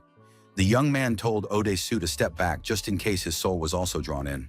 Kang So-jun thought that the level of Imanrian would differ depending on how many souls he controlled. However, he had gathered them all against his will. The ability had manifested itself because of the goblin's hat. The protagonist decided to put an end to this once and for all. Our hero decided to find the weak spots on the monster's body as quickly as possible. The special service agent saw an aggressive man. Is this really a human being? The protagonist also had a sword in his hand. Kang So-jun said that if the two masked men didn't want to die, they should leave immediately. Yeon-suk shouted that there was danger behind them. Sure enough, the open mouth of a goblin appeared above our hero. Kang So-jun reacted instantly and crouched down. Was this goblin really going to swallow him? Kang Sojun said that he had managed to capture many souls, and the goblin was probably drooling. Our hero noticed that his opponent had gone mad. The dragon's eye was activated. Kang Sojun could now see right through the goblin. Of course, he couldn't help but notice the glowing spot on the back of the monster's head. Kang Sojun decided to get close enough, believing that the spot on the neck was the key. Kang Sojun sprinted forward and began to climb up the huge goblin's body. The calm skill was activated. Our hero saw a dungeon flower on the monster's neck. Could it really be that? The young man would never have thought that someone would plant dungeon flowers on a monster. However, these were not the harmless flowers our hero had seen before. There must be a virus involved that accelerates the evolution of the creature. The flower was at the center of Liken's life force.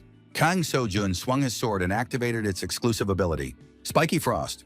The protagonist said that it was no longer possible to use Imanrian, so it was time to end this. Our hero wanted to get rid of the flower, but thought he was too weak right now. Unexpectedly, help came to the young man. Choi Hana shouted for him to step aside. The girl fired a shot and said she wanted to burn his blood. The bullet pierced the flower. Liken grabbed his neck at the same moment. The protagonist thought that the goblin had finally been caught. Imanrian was deactivated. The danger detection skill was activated. Many souls were detected around them. Choi said that the souls were leaving. They had gotten out of control only because our hero had struck Liken's central point. However, the young man tried to do the opposite, to make the souls lose their power. Although he did not expect this effect, too many souls could accumulate. As is well known, the undead instinctively attack the living. So now they would most likely try to find a vessel, a body they could inhabit. This would lead to a bloody massacre. Our hero understood that there was little time left. He had to fix the situation with the undead immediately. However, due to the recent battle, the young man had lost almost all his strength. Besides, he was not a goblin. Kang Sojun approached a third-class goblin and took off its hat. Goblins are a race capable of controlling souls. In addition, this hat is designed to allow goblins to evolve into Manrians. However, this was too risky. After all, if he fully evolved, he would be unstoppable. Kang Sojun put the hat on Liken and said that he would be king for a while. The young man asked the goblin to put those souls to sleep. A suspicious sound was heard. But they're goblins. Aren't they half NPCs? Why are they hunting their own kind? How could they eat so many souls just to become stronger? At that moment, their eyes were fixed on the goblins' hats. In the past, these monsters sent wandering souls back to the afterlife. However, each of them wanted to become stronger by eating their own kind. Eventually, someone created the goblin hat to control all this madness. The souls begged for help and reproached Liken for eating his fellow goblins to become stronger. He was not their king. Liken shouted that he didn't want to be king and asked to be left alone. Kang Sojun asked Liken to calm the souls. Liken couldn't understand whose voice it was. Could it be the goblin hat? Liken said that the man had remembered why he needed it to stop him and used him in Manrian. Liken declared that this man was the true master of the hat. They would have to obey his orders. The huge goblin called our hero his king. The National Intelligence Service agents were still in the train car. They couldn't believe they had just encountered a monster. This monster resembled the boss, the Lizard King, from the S-Class dungeon. Yoon-suk asked his boss what they should do. His colleagues did not respond. Kim Kapsu said they needed to return to the Ark. He was very sorry about his colleagues. Yen-sok asked if they shouldn't at least check if they were alive. The boss said that this place was a living hell. The boss added that they had to get out of there quickly or they might not survive. Suddenly, the roof of the car burst open and a man fell inside. Kang Sojun lay unconscious on the floor. Kim Kapsu told Yoon-suk to check if it was one of them. Liken shouted at the two to get out immediately. The scouts were frightened. Could it be a monster? Liken became like a small child and continued to scream, telling the pitiful people not to come near him.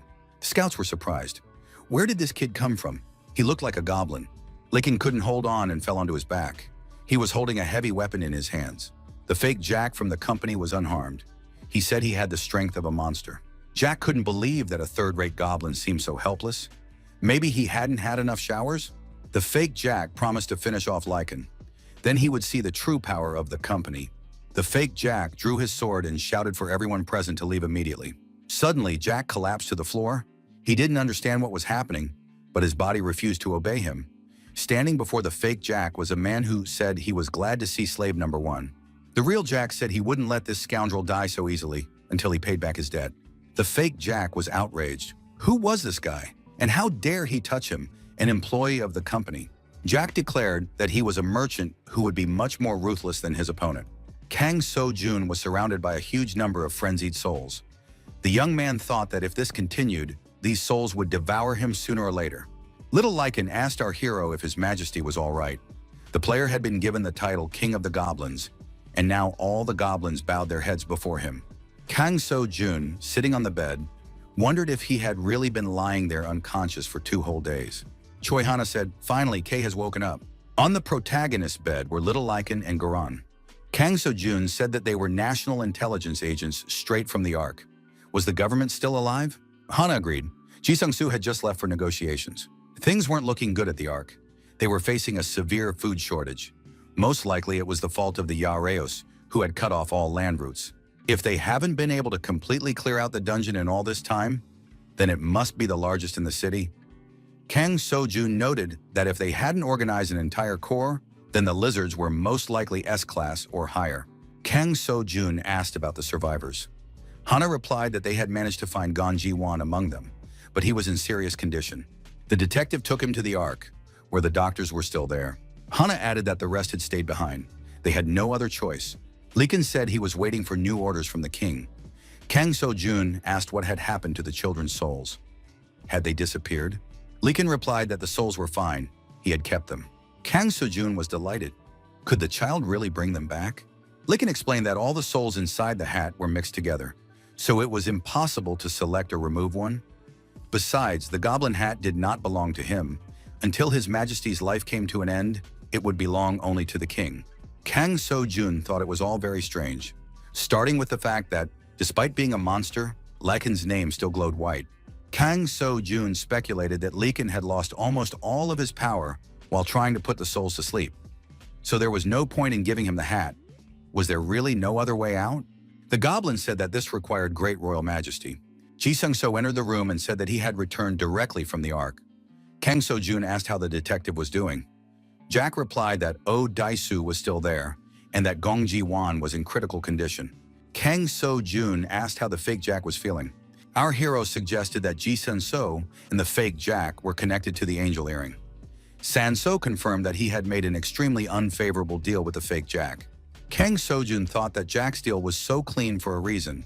Because of the earring, neither he nor the contractor could cheat. The protagonist declared that something was wrong here. How could Ji Sun-soo have deceived him if he had had the earring for 3 years? Jack replied that it had happened before the award ceremony, so he had simply served his punishment, and that was all. Kang So-jun asked Jack if he had found out anything about the guy. Sun-so replied that the fake Jack had lost his memory. They must have used some kind of drug. Kang So-jun asked Ji Sun-soo what he knew about royal majesty. Jack replied that Kang So-jun needed goblin horns. They were used to control souls. Kang So-jun said he knew where to find items made from them. Ji Sung-soo reported that they had received an official request for cooperation from the National Intelligence Service. Not far from there was the location known as Bermuda. The team of players from the Ark, who had gone there on an expedition, had disappeared. The team leader, Captain Kim Kang-rol, was in an accident. The most important thing is his last message. Jack noted that the Bermuda area is connected to goblins. Intelligence asked them to search the place. The protagonist wondered if it was really a goblin ball, and if it could help bring back the children's souls. Lycan said that if it was made of horns, it would allow the king's greatness to shine even brighter. Kang So-jun thought that with this, he could become even stronger than he already was. Our hero asked where this Bermuda was. Jack replied that it was in Chamshil at the fair he was looking for. Captain Kim Kang-rol tried to escape from the monster chasing him. The captain couldn't understand how this was possible. How could lizards be here? They only live in the Ark. The captain didn't remember there being a breach in the dungeon. Kim Kang-rol noticed that there were also monster bosses here, orcs and other evil creatures. There were too many of them. The assistant asked the captain if he was okay. The captain asked what this thing was called. The assistant repeated that it was a goblin ball. He had seen it before in the first dream side.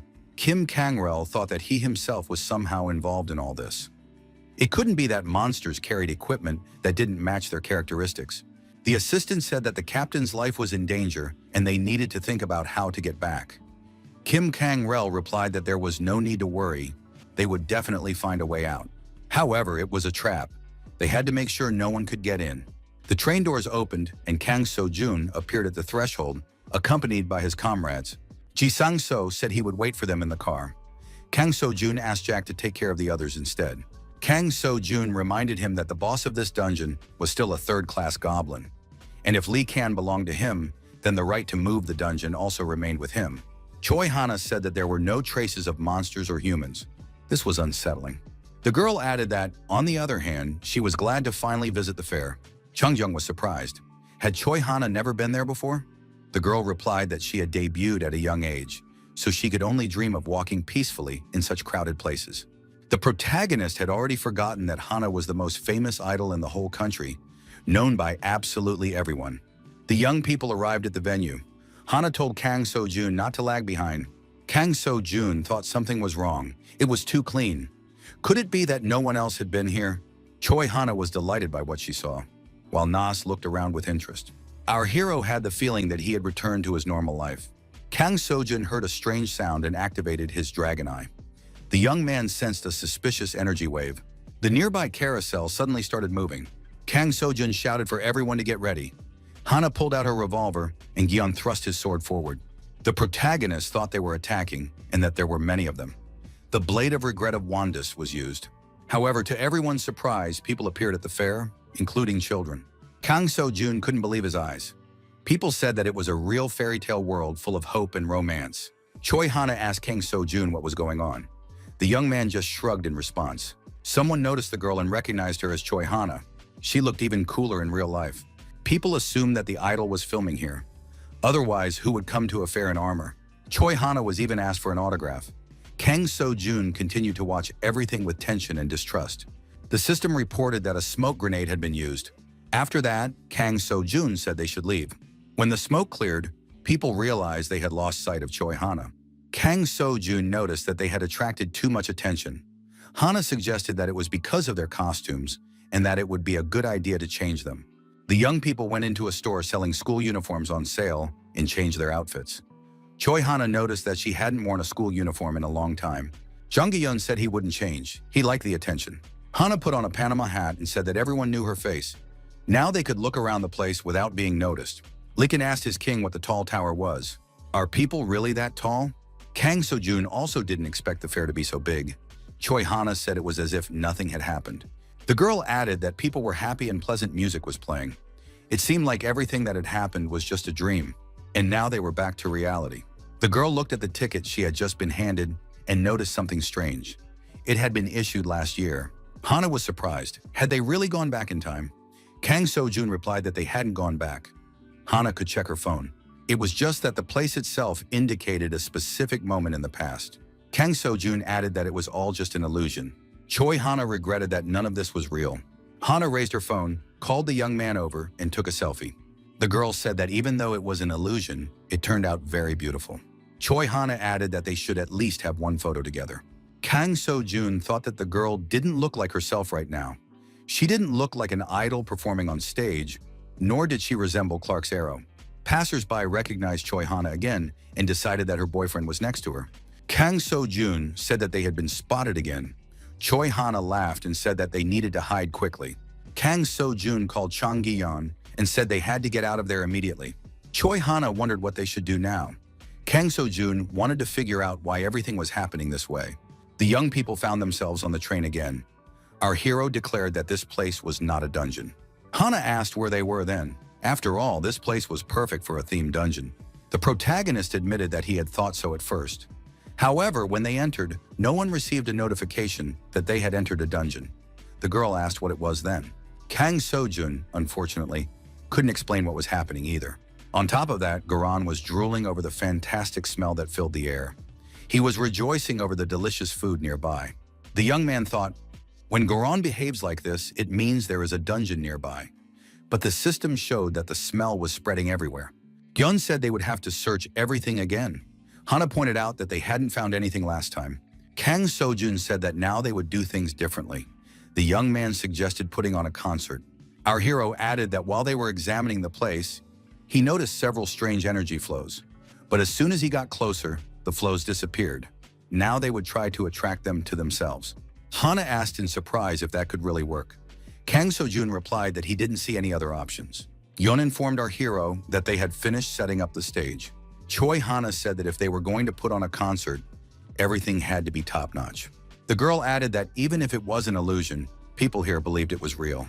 People heard loud noises and realized that a concert was about to begin. They even recognized a familiar song performed by Choi Hana. The girl on stage began to sing, "Move your body, this place is a festival." The audience joined in and began to sing along with their idol. Kang Seo-jun noted that everyone started singing in unison. It was immediately clear that Hana was performing. Yeon also sang, "Move your body." The protagonist thought it was time for him to get moving too. He activated Dragon's Eye. Kang Seo-jun said that Choi Hana shouldn't be the only one trying. Thanks to the activated skill, our hero was able to spot them. They turned out to be the very same toys. When our heroes first entered here, they noticed a carousel. The toys always appeared exactly where people gathered when they saw Choi Hana. Kang Seo-jun thought that maybe they didn't like it. Our hero announced that the enemies were close and everyone needed to get ready. The toys were armed and believed that the guests were obliged to ride the attractions. One of the toys swung an axe and told the people not to interfere with their work.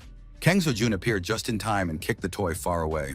Our hero told the toys not to interfere with their performance.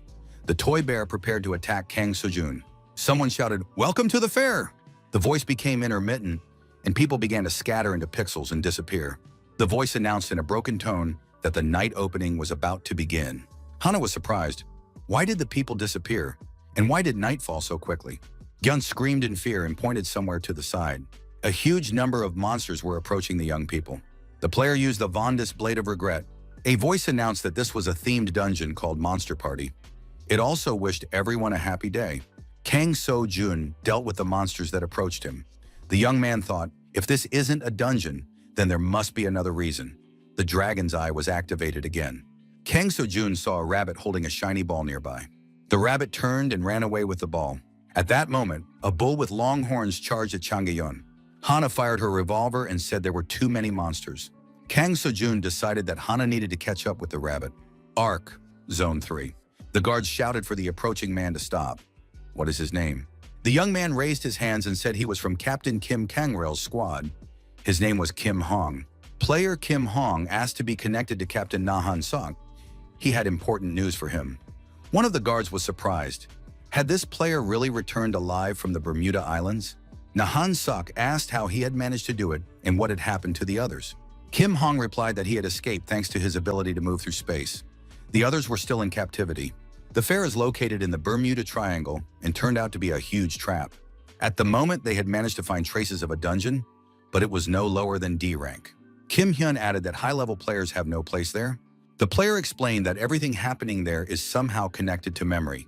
The higher a player's level, the more toxic their memories become. The captain said he had already sent reinforcements there. An hour earlier, a group of masked people had been approaching the fair. One of them noted that the place had not turned into a dungeon, although such landmarks were ideal for that. It was the commander of the company's third break group, Yoon Ben-go. The commander asked if Kay had really gone there. The assistant confirmed that his group had captured the ghost train and arrived there. The assistant added that very little was known about this area, as no one had ever returned alive to tell about it. That was exactly where Kay had gone. He clearly knew something. The Bermuda Triangle area had existed in the first dream side. Perhaps the source of great power was hidden there. The leader said that this is why it must be protected from Kay. Suddenly, children appeared near the masked men and ran past them screaming. Yoon Ben-go asked what was going on. The assistant asked if the boss could see it too. What kind of place was this? The buildings at the entrance outside the fair looked completely abandoned. But here, everything was as if nothing had happened.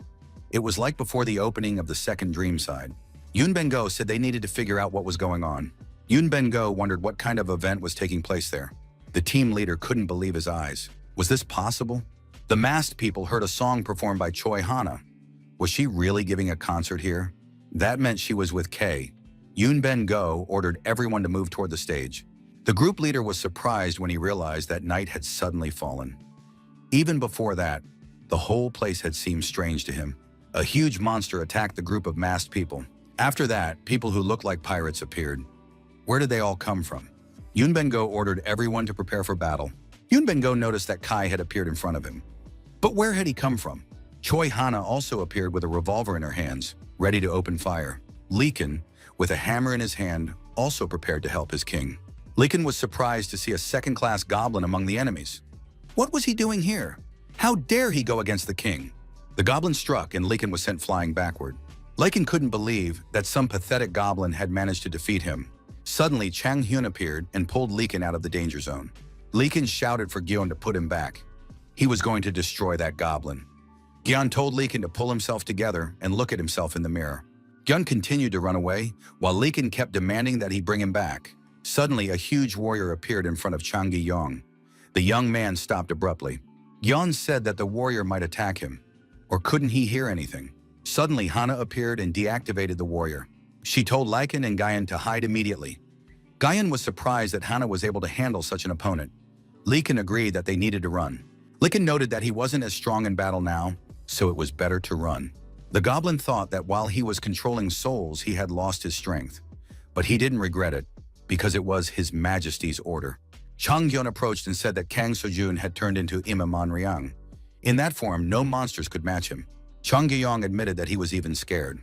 The young man shook his head and said that it was him, that he was good, and that no one should touch him. Lycan noted that his energy was completely different now, unlike usual. Gyeon was frightened. Had he done something wrong? Maybe Kai was angry because of that incident. Kay walked past without even noticing Chang Gyeon. Kang Seo-jun turned around and asked if everyone was okay. Lycan said in confusion that it seemed like there were now two kings. The Goblin King's skill was activated.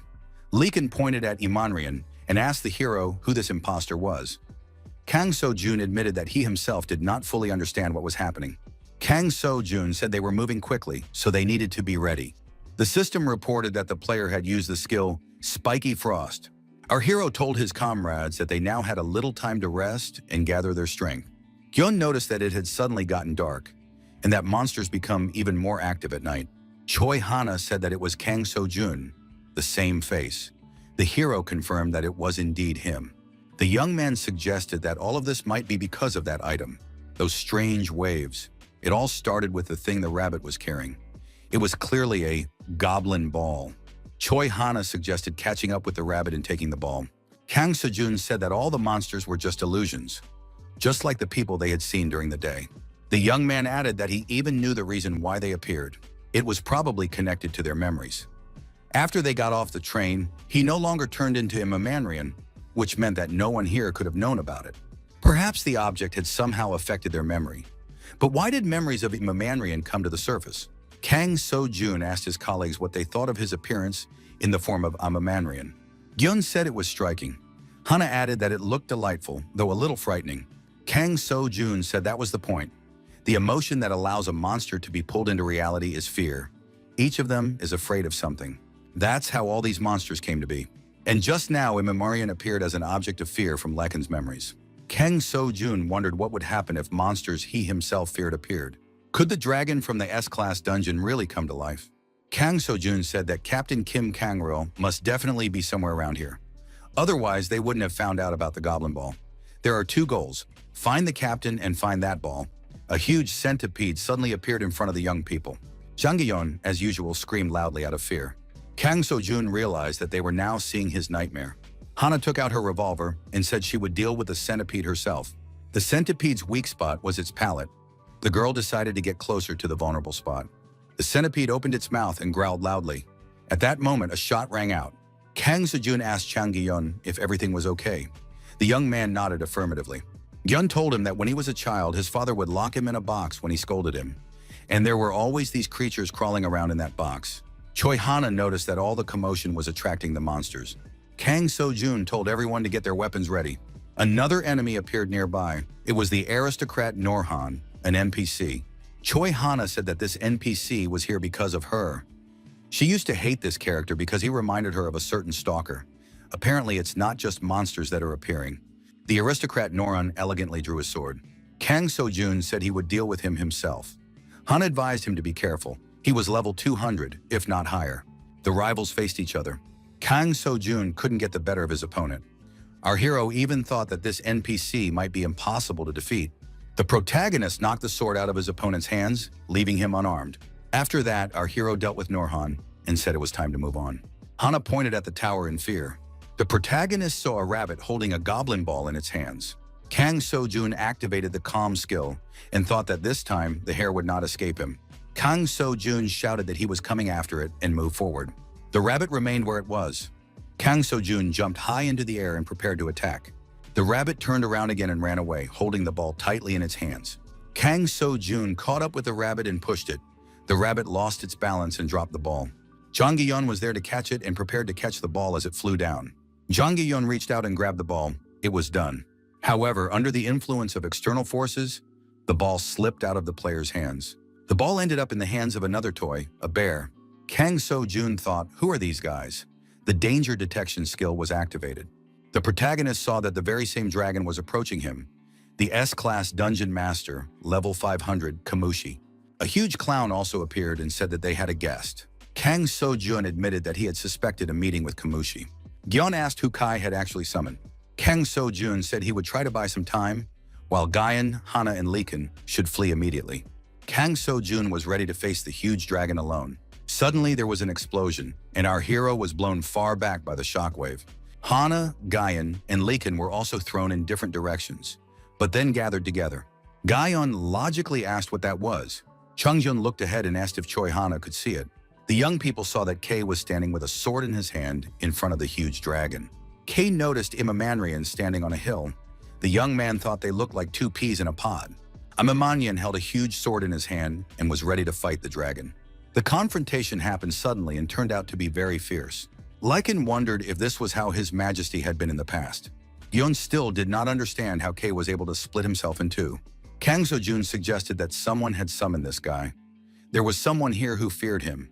However, it seemed that he was unable to use all of his power. Imanrian continued to fight the dragon, but neither opponent gained a clear advantage. Gyeon asked if the dragon was really only fighting at half strength. Kang So-jun replied that if they had encountered the real Kamushi, Gyeon would have collapsed from just looking at him. Kang So-jun thought that he had the same perks: endless flame of destruction, black smoke. So the characteristics of the weapon needed to defeat the dragon remain the same. If Kei doesn't have such a weapon now, he will lose this battle. Even if Kei couldn't win, he could at least buy some time. Kang So-jun said they had to find the goblin ball. Now is the most opportune moment. There is no time to waste. The young people set off in search of the goblin ball, moving at a rapid pace. Suddenly, a green monster appeared on the path. Kang So-jun swung his sword, cut the monster in two, and continued on his way. Our hero warned his companions to be careful. It might get even more difficult ahead. Suddenly, Kei appeared before the young people. Choi Hana looked at him and her companion and said that Kang So-jun was everywhere. Our hero replied that that wasn't all. Kamushi and Kei had made too much noise. This meant that all the monsters were now heading this way. Kang So-jun looked at Kei and noticed that he had grown even larger. Apparently, he had absorbed several souls. Hana said that Kang So-jun should put him in his place. Hana added that Kang So-jun should become an Imamanriang. Gyeon agreed that a counterattack was necessary. However, Kang So-jun said that it wasn't that simple. Imamanriang is a type of skill that requires the absorption of souls to use. But there were children around who could get hurt. Hana said there was no time, and Kang So-jun had to make a decision quickly. Once again, a huge warrior appeared, standing in front of Kang So-jun. Our hero thought that there must be some other way out.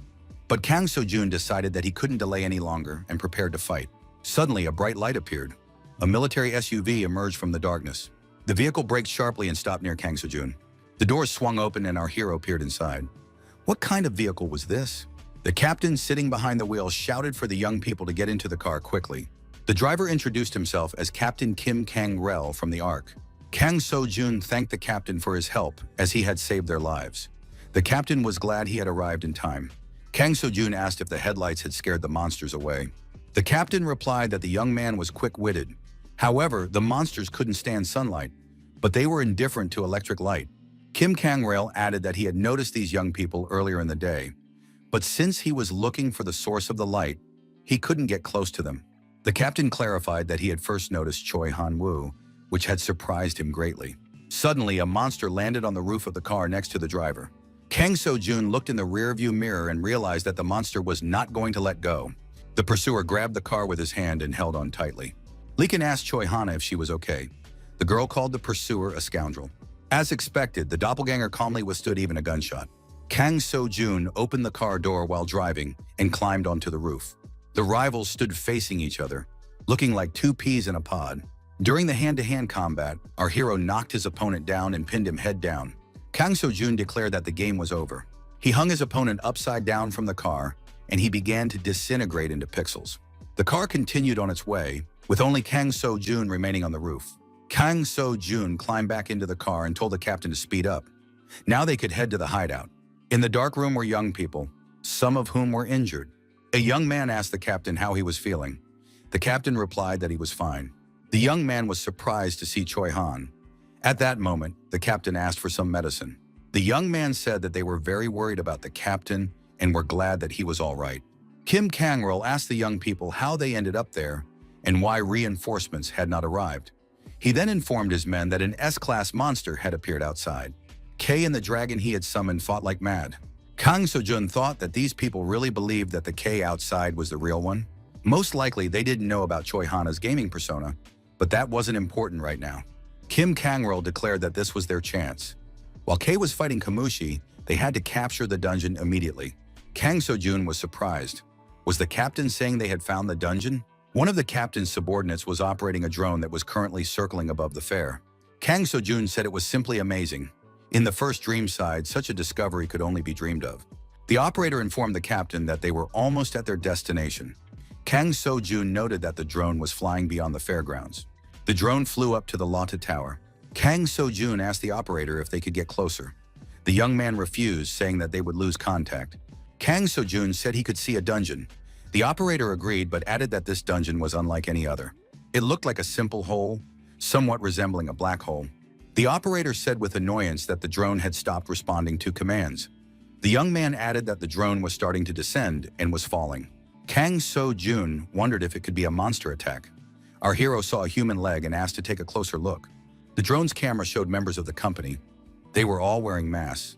Kang So-jun suggested that they might be the ones who summoned Dark K. The commander of the ARC team crushed the fallen drone with his foot. The operator was furious. Choi Hana suggested that this underground lair might belong to the company. Kang So-jun disagreed. If the company had really created this place, Dark K would definitely not be here. But in any case, they must be stopped. The captain was surprised. Could someone really have summoned K? The masked commander was curious about who they were, since they had barely escaped from K. The assistant noticed the portal and asked the boss if it was a dungeon. The boss expressed doubt. The boss said he had never seen anything like it before. He pointed to the portal and added that it was best not to get too close. This is where all the power of the Bermuda Triangle is concentrated. Such an opportunity only comes once. If they took advantage of it, it could become their weapon. What would happen if more creatures like Kamushi appeared? Then they wouldn't even have to fear someone like K. The squad leader added that if something went wrong, nothing would stop them from blowing up the place. They could use the dungeon flower to break through the dungeon. The mission of the company is to facilitate dungeon breaks by accelerating their transformation with the dungeon flower. But the members of the organization also study these dungeons and turn them into weapons against players. One such D-class dungeon is a high-speed ghost train, which became the first break group's greatest achievement. The leader declared that if this worked, they would be on par with the first group. Was everyone ready for the promotion? The answer was yes. Suddenly, a bear ran past. The masked leader said that K might appear very soon. There was no time to linger. Monsters appeared in the city and began wreaking havoc. Kang So-jun suggested dealing with them as quickly as possible. The captain supported the initiative. Our hero drew his sword and the monsters were cut down. The captain asked the protagonist if they should look for another goblin ball. If they didn't know exactly where the dungeon was, they would have had to search for it, but now there was no need. The monster inside the dungeon must be involved in all this. If the raid is successful, it will disappear, and the orb will be left without an owner. Choi Hana wondered, what if the people in costumes appeared because of the dungeon break and were not actually connected to it? Then even a cleanup would not change anything. Kang So-jun noted that the dungeon was too large. Apparently, everything happened because of the power hidden inside. Zhang Giyan was surprised. Was that possible? Kang So-jun replied that he didn't have a definite answer. It was just a guess. Our hero noted that they were in a world where this city had become a game location. Kang So-jun thought that if they solved the problem with the dungeon, they would be able to deal with the masked men, the fake K, and even the dragon. In normal dungeons, you can get a description of the location itself, but here the situation is different, although everything looks somewhat familiar. Maybe it's worth trying again? Something unusual appeared in front of the players. An unknown force had awakened in the fairgrounds. The system announced that a new quest had appeared. Hana was surprised. Right here? Upon completing all the conditions, the system will create a themed park called Pierrot's Puppet Dungeon. You must leave the fair, where the dungeon is hidden. The reward for completing the quest is life, and the punishment is death. The train stopped, and new players emerged from the open doors. They thanked the young man for giving them a ride. Jack said he was ready to fulfill any whim for money. The player noted that this guy was so young, but had already established a business. He had captured a Class D dungeon and now rode freely in it. The player told the captain that it was time to leave. The captain said that they would soon be entering a place where high-ranking players would be better off not going. Besides, none of them had played the first Dream side. The young man admitted that there were no veterans with extensive experience among them. The captain said that was precisely why they were there. Their experience was limited to what they could handle on their own. But our hero pointed out the problem. It was unknown whether the two best players, Kay and Clark, had been there. The young man asked if it was true that Clark was Choi Hana. The captain said he couldn't believe it. Could the idol Choi Hana really be a Clark player? The captain added that if they were truly invincible, this area would be considered a first-class danger zone. Therefore, extreme caution was necessary. The players approached the agreed-upon location and confirmed that the basement was blocked. But it had definitely been open before they arrived. What was going on? Suddenly, strange plants appeared around them. Long vines began to spread everywhere. The captain asked if anyone knew what kind of plant it was. A long tail appeared from behind a tall building. The player was surprised. Could it be a dragon? The player added that this dragon was definitely S-class. But how did it get here? Player Cheon-suk fell into a trap. Tentacles wrapped around his leg and lifted him off the ground. The plant's tentacles hid underground, dragging the player along with them. The captain suggested that it was a so-called parasite, similar to those that appeared during the dungeon transformation while they were still in training. If this place becomes a dungeon, the city will definitely come to an end. The captain declared that this problem must be solved. However, was there any way to do so? The parasite was spreading in all directions, devouring everything in its path. Kang So-jun, who was nearby, held his sword forward and told everyone to step aside. Our hero activated the spike sword skill. The young man tore through even metal, anything that came within reach. This was the Bermuda Triangle, a place where many people had mysteriously disappeared. They had all been devoured by this creature. Kang So-jun thought that the entire area of this sector was a place where dungeons constantly appeared. There must have been as many players affected by these parasites as there were monsters at the fair itself. Kang So-jun said that he now understood what kind of place it was, something like a greenhouse. It would take a long time for it to completely turn into a dungeon. The conditions for that were complicated. However, they still had to hurry. They had to find the boss monster before the company did. Kang So-jun said that if they can defeat the main monster, the transformation process will stop. This is the only way to prevent a new dungeon from appearing. The officer noted that no matter how hard they tried, they would not be able to stop a transformation of this scale. For starters, it would be worth returning to the Ark. Kang So-jun said they couldn't afford to do that. He was sure that the company would try to speed up the transition using the dungeon flower. They had to go there immediately and destroy the place. Kang So-jun urged everyone to follow him and approach the portal leading to the dungeon. Jang Gi-yeon announced that he would go first. Kang So-jun told him to be careful. Then he asked Choi Han to go ahead, while he planned to follow right behind them. Kang So-jun checked to make sure no one was left behind. Our hero stepped back and said that in that case, it was time for him to go too. The system announced the player has discovered Pierrot's secret greenhouse. Possession of the goblin hat has been confirmed. The player was led by an unknown stream. Choi Hana thought, isn't this the same fairground? It seems they were accidentally transported through the tower. Liken asked if Hana had seen the king. The goblin wanted to know where his majesty was. Hana replied that she didn't know. He must have moved to another place. She suggested looking for him. Liken agreed. Just in case, Liken said he wasn't afraid of anything. Nothing scared him here. Choi Hana thought he was acting like a child. Liken shouted at the girl not to rush. Hana noticed that she had never really talked to Liken before. She thought that Liken hadn't been a monster from the beginning. Had his memories returned? Liken had said that he wasn't a monster at all, but a proud descendant of a goblin clan. The girl asked how he had become like this. She had never seen monsters become NPCs before. Liken replied that he didn't remember. Hain found the situation strange. Liken insisted on finding Kang So-jun. Maybe this goblin had a hidden quest? Suddenly, a huge dragon appeared in front of the girl and the goblin. Choi Hana was surprised. Why had Kamushi appeared here? Dark K looked closely at Choi Han. It was difficult to understand what was on his mind. Liken was also confused and didn't know how to act. Choi Han pointed her revolver forward and said that Kamushi had already defeated him. The system reported that the player was being led by an unknown force. The secret greenhouse of the puppeteer Pierrot was discovered. Kang So-jun couldn't understand what kind of place it was. The floor, walls, and ceiling were painted white, like a blank canvas.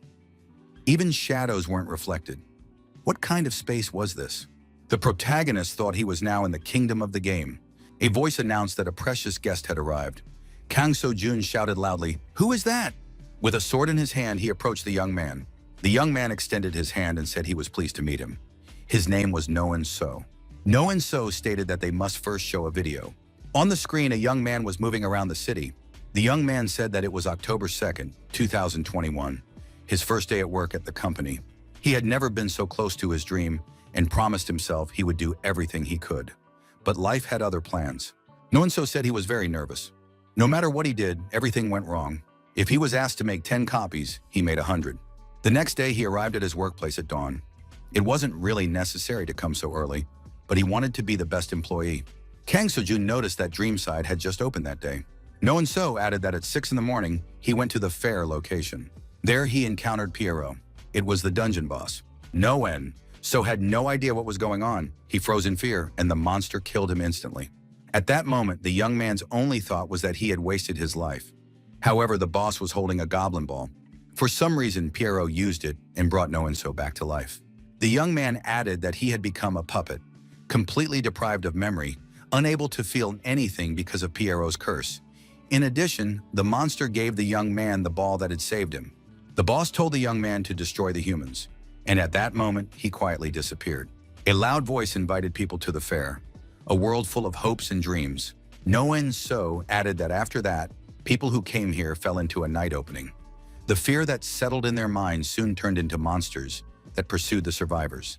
However, the real tragedy only happened when those who managed to survive finally realized what was going on. They understood the main rule. Every time a new person arrived, the night shift began and another monster appeared. Because of this, every time someone new showed up, they took their life before nightfall. The problem was that in the end, they themselves died. Kang So-jun asked why he was being told this. Noen So said that he didn't want to be forgotten, or to prove that he wasn't to blame. These were just the thoughts of a former employee named Noen So. Noen So said, "Thank you." Will the player recognize this doll? Kang So-jun was surprised. Could he be the bear? It turns out that Noen So attacked them and then escaped using a ball. Noen So said that the doll the players encountered was not him at all. It was just a cog in the machine that kept the fair running smoothly. Kang So-jun asked, "Are they all under someone's control?" The bear doll said that only she knew Noen So's true thoughts. Noen So came to his senses about a month after this place started looking like this. Wandering around the fairgrounds, he gradually began to understand what had happened. For example, that he had died and then been resurrected. However, he was just a thought attached to a ball and couldn't do anything. Every time his memories returned, he wandered around trying to save the people who were stuck, but even that never ended well.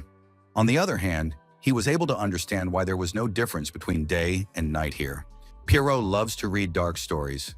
Apparently, he is fascinated by moments filled with fear that lead from a happy day to a terrifying night. It's a strange hobby. He enjoys watching people make extreme choices in moments of pain. Noen So said that every day he could feel all of Pierrot's emotions, which made his hair stand on end. Noen So was able to get through the pain and only came to his senses 2 months later. Noen So asked our hero, "Are you K?" Kang So-jun was surprised. Did Noen So know him? The young man replied that he had also been a player in the first Dreamside. Noen So added that he had never been able to earn any rewards. The young man began to disintegrate into pixels. Noen So said there wasn't much time. Breaking free from Pierrot's chains meant losing the ability to exist even as a thought. Mr. K must do something, only he is capable of doing it. Since he already had the goblin hat, it would be within his power. Kang So-jun received the goblin ball from his companion. Our hero couldn't believe he was holding it in his hands. The system announced that the player had obtained the goblin ball from Noen So's thoughts. The ball now belongs to the player. The title, King of Goblins, has been obtained. Noen So said that to start with, Mr. Kai must become the master of the ball to reveal his true power. To defeat Pierrot, the artifact must be completely under the player's control. In addition, if the chance to fight the boss arises, do not close your eyes or even breathe near him. No and So wanted to share information about the second dream side, but his voice began to falter. Kay must be wary of the regular updates that took place every year. According to information from Pierrot, Kay is in the greatest danger. Hana screamed for Leekin to hide immediately. The bullet was aimed directly at its target. Dark Kay, with a ball in his hand, stood against Choi Hana.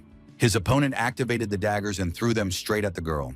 The daggers flew in a continuous stream toward the Clark player.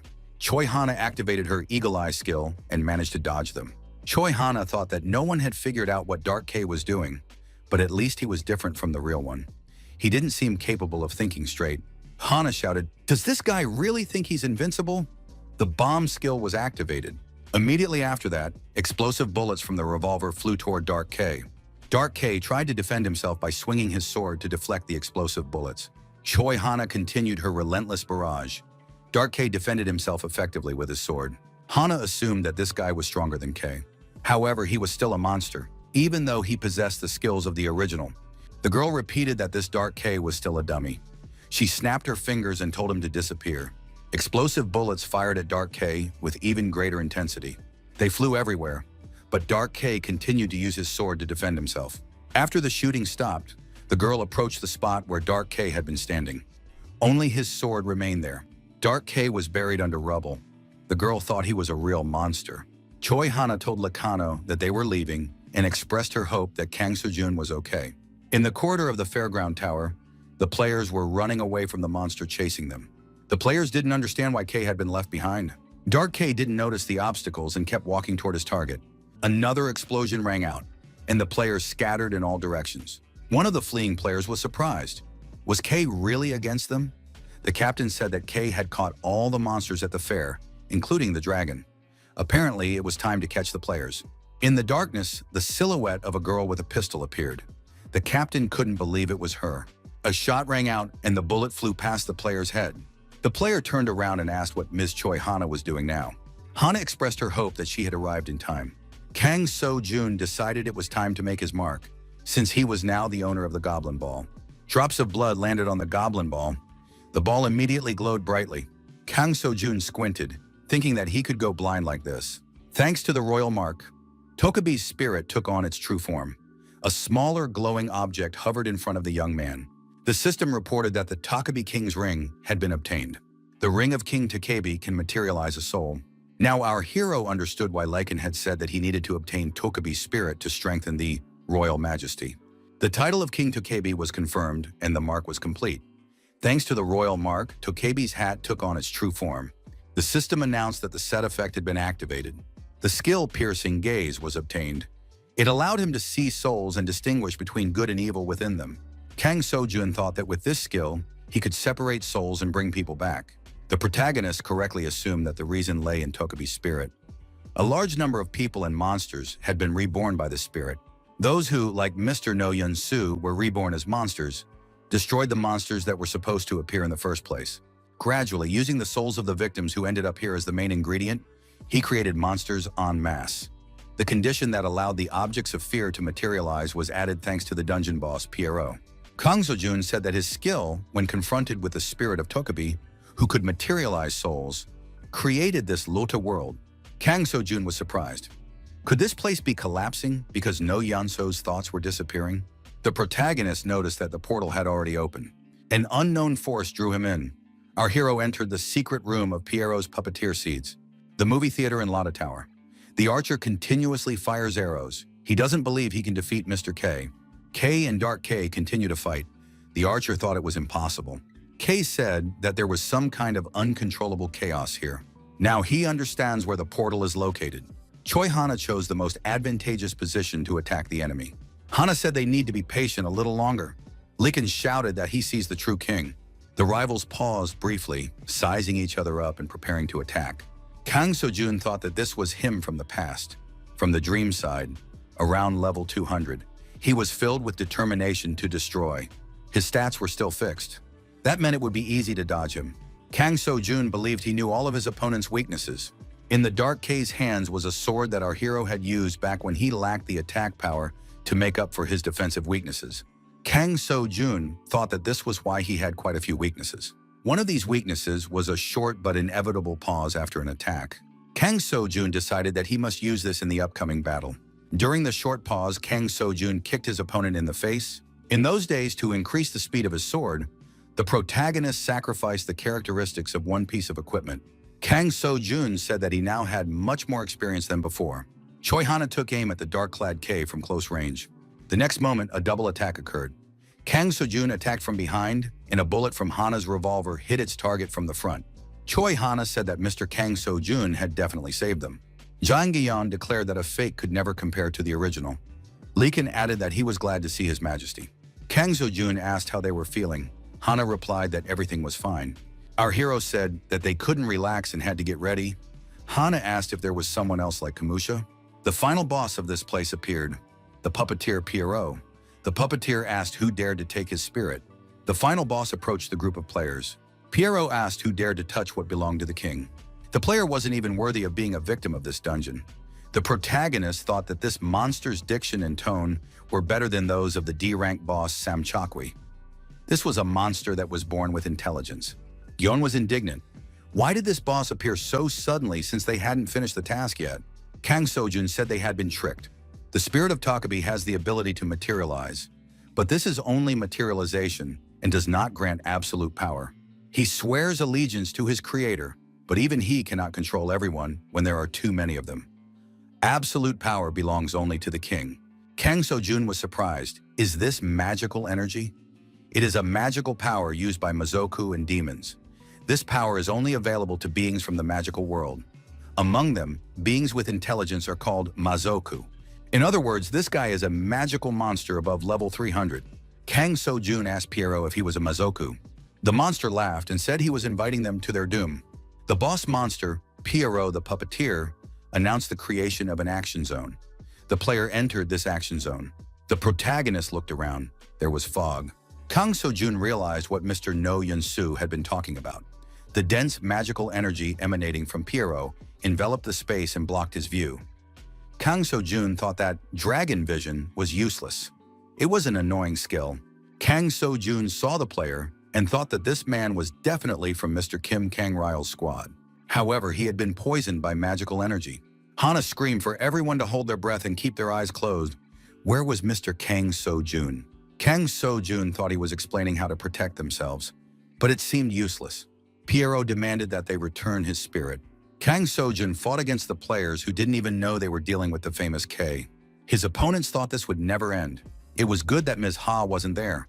Our hero activated his imperturbability skill. Imperturbability helped him hold on, but if he tried too long, he would become Pierrot's puppet. The only way out was to defeat him before the magic completely consumed him. Kang So-jun established a mental connection with the magic ring. After that, a new penetrating gaze was activated. The ghostly flames allowed our hero to control souls. The power of the skill depended on the number of souls used.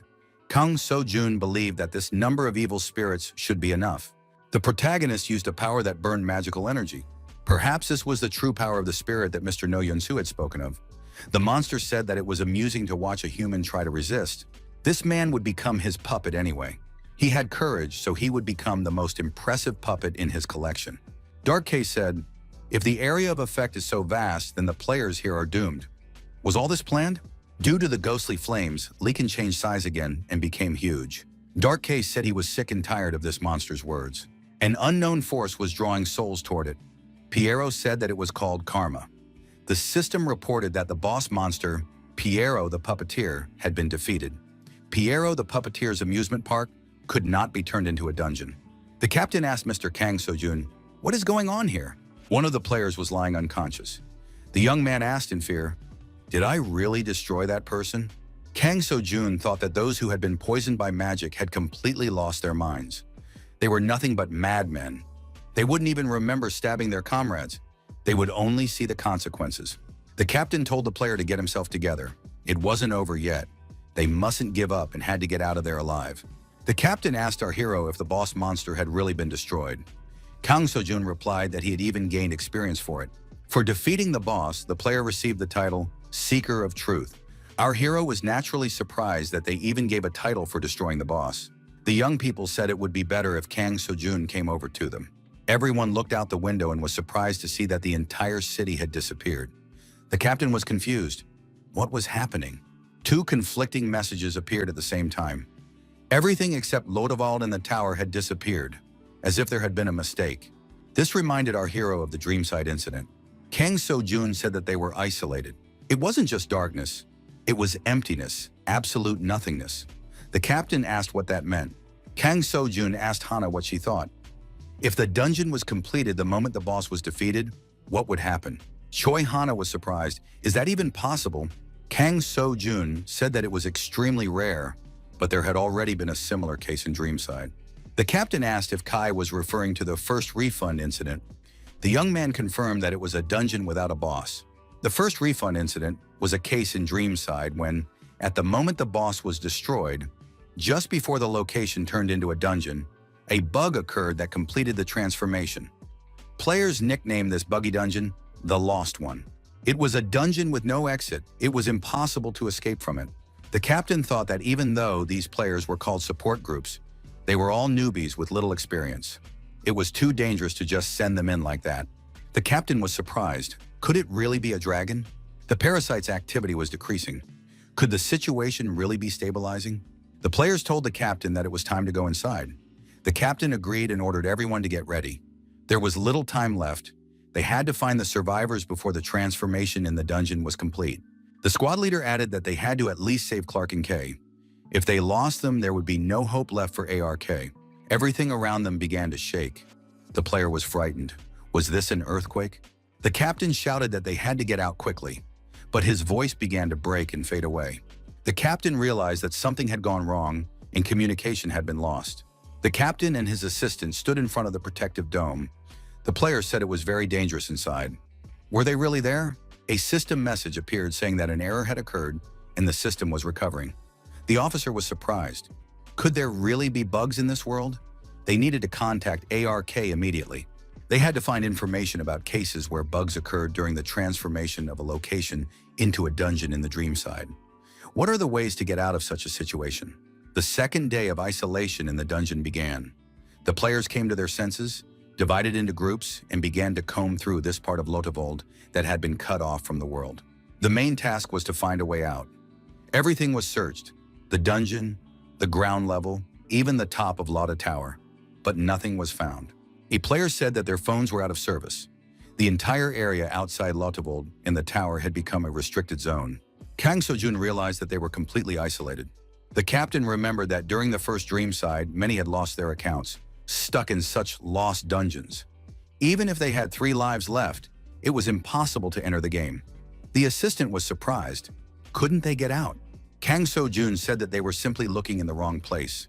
Our hero stated that there was one difference between the Dreamside and the current situation. During the first Dreamside, players were kicked out of the game and couldn't return. Now they can't even log out of the system.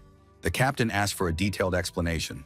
Our hero wasn't sure if it would work, but if this place was still a game, it was worth a try. The captain and his assistants eagerly awaited Kang So-jun's explanation and instructions. The protagonist said that it was necessary to stage a dungeon breakout. Information came in that Captain Na Han-sok had reached the exit. However, as they approached, an earthquake struck, and they fell into this place. It was fortunate that they weren't trapped here with everyone else. This was Captain Na Han-sok's support team.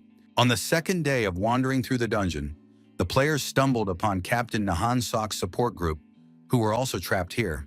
They received information from them about what was happening outside. The players were delighted, deciding that their supplies would allow them to hold out for a while. But something unexpected happened. The players said that with such food supplies, they would be able to hold out for several days. However, something strange began to happen with the inventory. One of the players said that when he opened his inventory, items fell out. Now it is impossible to close the inventory. The captain suggested that this place was a blind spot for the system. Kang So-jun said that the system was not working properly here. It was not advisable to open the inventory unless necessary. The captain noted that dungeon break is a system function. If the inventory isn't working now, other functions may also be useless. The captain understood that they had no other options besides breakthrough, but they also needed to consider what would happen if they failed. The protagonist thought that Captain Kim Kang-ryul probably wanted to prepare them for panic. Hope is always contagious. The young man said there was no need to worry. First, they needed to find them. Them meant the company. They were definitely here too. They couldn't have gotten out so easily. They needed to find their traces and offer cooperation. Then they would have a better chance of escaping. Kim Kang-reol was surprised. Did Kay really believe they would agree to help? They were terrorists who wanted to destroy Earth. Kay replied that he knew that, but he was sure they would help. The company was no ordinary organization. They provoked underground breakthroughs and spread the spore virus around the world. But their goal was simple: survival. Ultimately, all their actions were dictated by the desire to survive. In a world ruled by monsters, they had switched sides. The company was created for the sake of survival. Kay said they would help because they also wanted to live. The dragon eyes were activated. The captains shouted for everyone to prepare for battle. The opponents replied that they had no intention of surrendering so easily. Kang Seo-jun ordered these people to stop. One of the masked men stood with a sword at the throat of player Jang Gi-yong. The enemy said he was ready to destroy all the players. Kang Seo-jun said he still couldn't figure out where Jang Gi-yong had gone. Gi-yong apologized for being suddenly kidnapped. Kang Seo-jun told the masked men to calm down. They hadn't come here to fight. He had a business proposal for them. The commander of the company squad asked what Kay was up to. Kay said that these people had worked very hard, distributing flowers in the dungeons to complete the transformation, and now they were locked up here for no reason. They must be in shock. They had been prepared to face monsters, but certainly not this turn of events. Kang Seo-jun called on his opponents to remain calm and reasonable. The masked man shouted that he knew how to get out of there. Kang Seo-jun offered cooperation. He said that in that case, everything would go smoothly. The choice was theirs. The masked man said he saw no reason to listen to Kay. Kay was surprised. Were they really waiting for the system to be restored? Our hero said that these people didn't understand anything.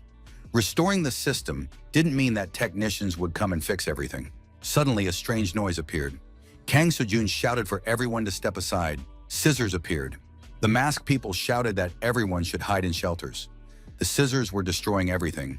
Kang Seo-jun added that everything these scissors touch simply disappears. These scissors cut through space itself. This is the easiest way to restore the game: a rollback. Our hero said that the system rolls back to the moment before Baga existed. The scissors are a cut function. They don't erase everything in their path. It's all part of the system restoration process. It just follows certain instructions: erase, roll back, repeat. It really tries to roll back all the space. There's no time to think. Kang Seo-jun asked the commander of the company squad if he had changed his mind. The masked man said they agreed, but they had one condition. The commander added that he and Kay must sign a contract. This contract does not have the same binding force as a written one. It is only a verbal agreement that does not directly affect the players. However, if someone breaks the contract, they will be branded a traitor to the oath.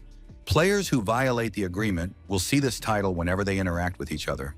They will suffer negative effects in the office, and various restrictions await them in the game itself. These effects are temporary, and the title disappears on its own over time. Therefore, the agreement was not particularly popular. The masked squad leader said that he wanted to protect himself in this way. After all, Kai doesn't trust him. Kang Seo-jun asked if he would trust a person in a mask. Of course not.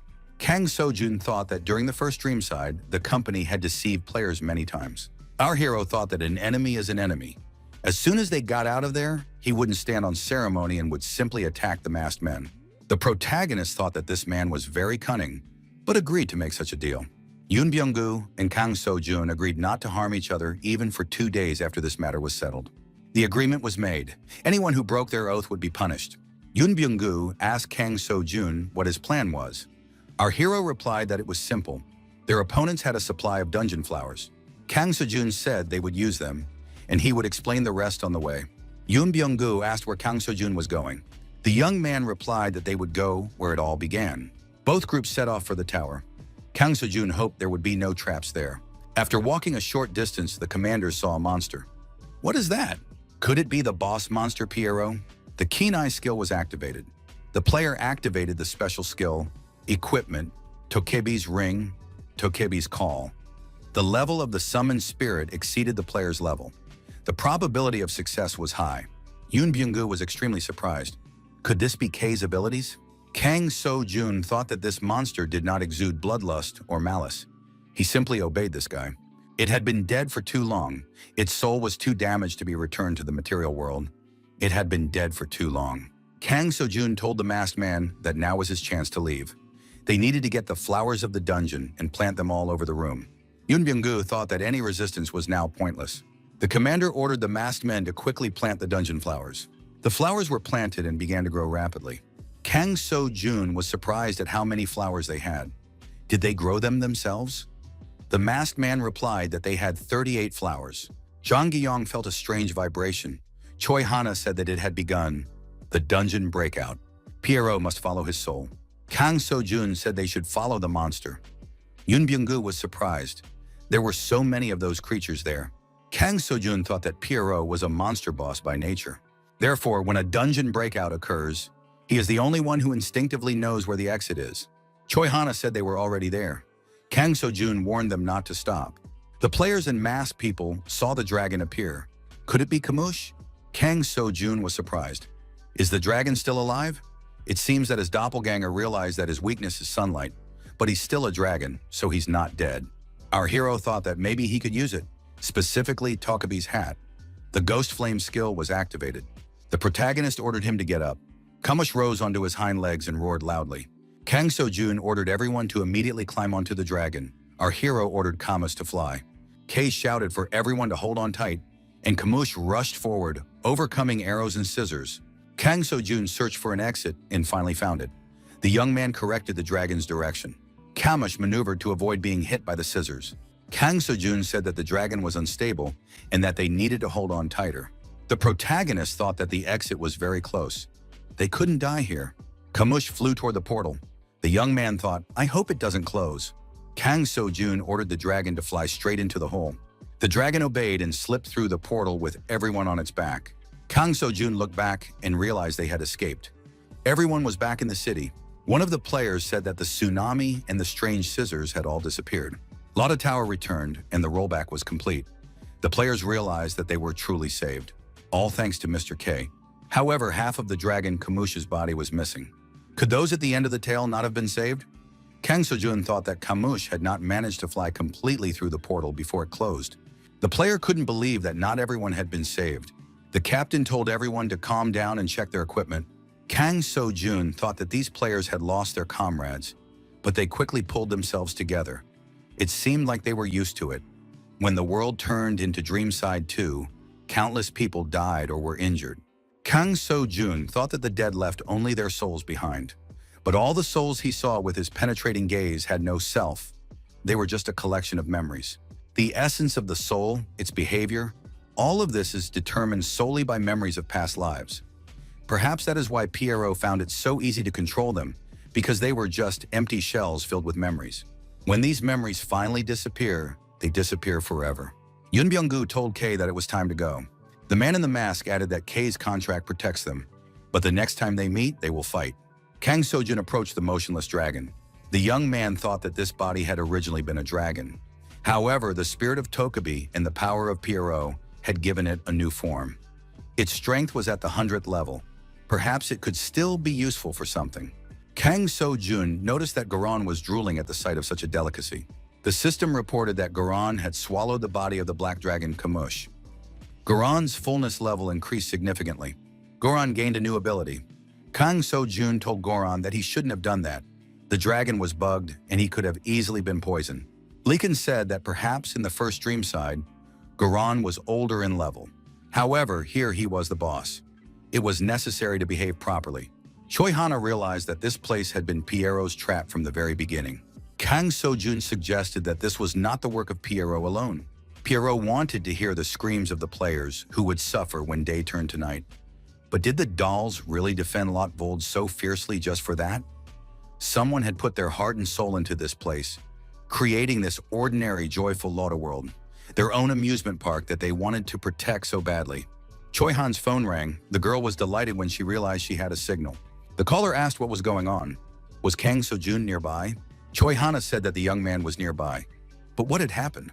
The caller said he was on his way to Lotta World. Choi Hana received information that the ARK had been attacked. It was in the 3rd district, where the hospital was located. It was unclear how the Ludiashers had managed to get so far. People need to be evacuated immediately or everyone could die. An employee shouted that they had broken through the defenses and that they needed to get out of there immediately. There's no time, but there are too many wounded. Panic is everywhere. A player in armor confirmed that they need to leave immediately. A complete lockdown of the ARK has been announced. This hospital was the only underground facility in the entire ARC. It was built when the surface became too dangerous due to monsters. Therefore, the hospital became a refuge for the elderly, children, women, and the wounded. Anyone who couldn't defend themselves. Now the ARC has simply abandoned them to their fate by blocking off the 3rd district. A wounded old man wondered if they had broken through the defenses. A woman looking around fearfully asked if they could have done such a thing. An employee told the patients that the place was no longer safe. Cannibals were throwing them out of buses and cars. The situation was only getting worse, and tensions were rising. An order was given for everyone to quickly move to an underground passage. The employee said that the inspector must also leave immediately. But what was really going on there? People saw that the road had ended. The passage to the shelter was blocked by fallen rocks. People were very scared because everything was collapsing. The captain thought that the lizard people were advancing too quickly. The inspector thought they might not make it. He was too big to get through that way. The player asked, "Are they really unable to get through this way?" The employee confirmed that it would not be easy to clear the way. Time would be wasted. The player declared that in that case he had no choice and told his comrades to get to the surface. The staff members were frightened. Was the player really going to lead everyone to certain death? The player saw no other way out. If they stayed here, they would be cut off from the outside world. The employee said that these were ordinary patients, not players, and that there were monsters everywhere above them. The player reminded them that the order to lock down had already been given, but locking down the area was tantamount to a death sentence. The player thought that ARK had decided to sacrifice the 3rd area for the sake of the 2nd. Therefore, objections were not accepted. If they wanted to survive, they had to go to the surface. After they started moving, the group leader told everyone to stop. He felt heat. The man-eating lizards were somewhere nearby. Fortunately, the 2nd area was already close. They had to get there before they appeared. Suddenly, there was an explosion. The captain noted that it was very close. The player said that if things continued like this, they would soon be there. A man-eating lizard appeared unexpectedly and destroyed one of the civilians. Panic ensued. The girl tried to escape from the pursuit. The man-eating lizard swung its spear. Armed players fought continuously against the evil creatures that were everywhere. The players shouted that they needed to move to the 2nd area, where they would be safe. The captain assessed the situation and thought that there were no high-ranking man-eaters in sight. That was good, but something was wrong. The inspector looked up and realized he was wrong. In front of her was a huge man-eating lizard holding a passenger bus in its mouth. Jack was delighted and said he was very glad that the players were unharmed. Kay and Clark entered the train car. There were other players in the car as well.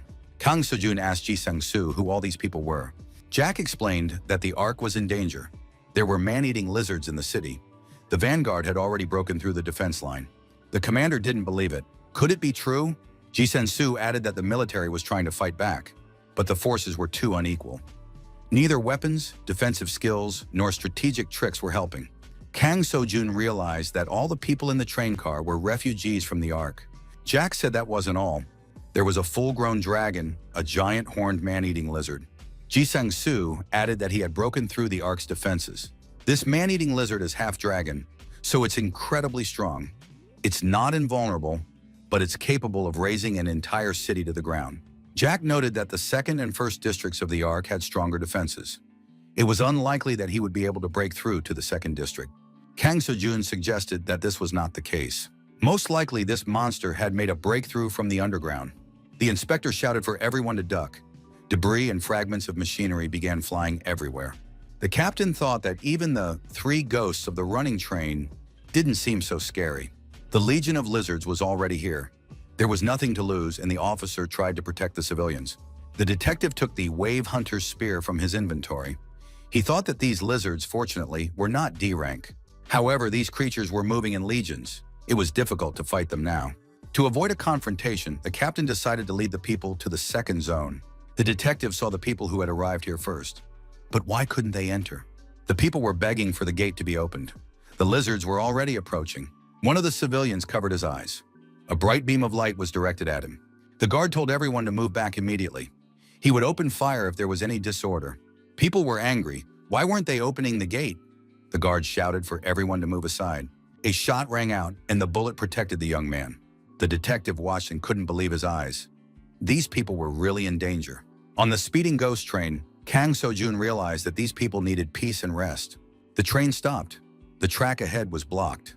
Jack assumed that there had been a large-scale battle if everything was destroyed to such an extent. Kang Sojun said there was no other option but to keep going. Ji Sang-soo could stay behind to clean up and take care of the evacuees. Kang Sojun and his squad climbed to the surface.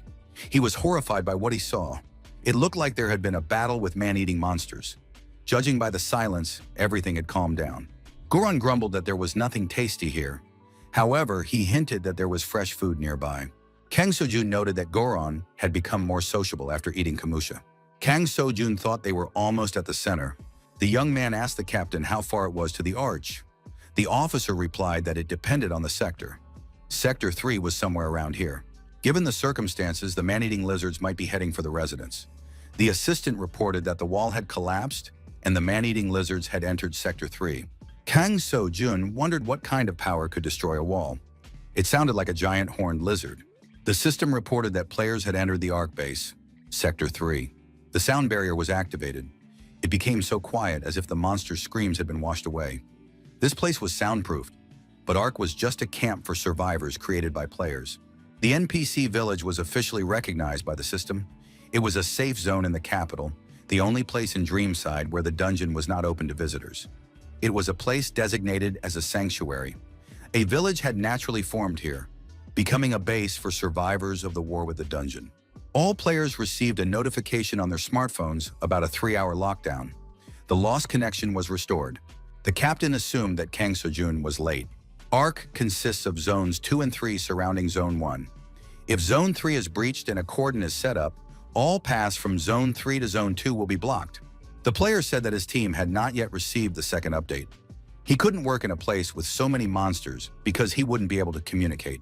Kang Sojun said they would go anyway. Maybe the door wasn't locked yet. Our hero peeked out from behind cover and saw the lizards. Hana said there were too many of them.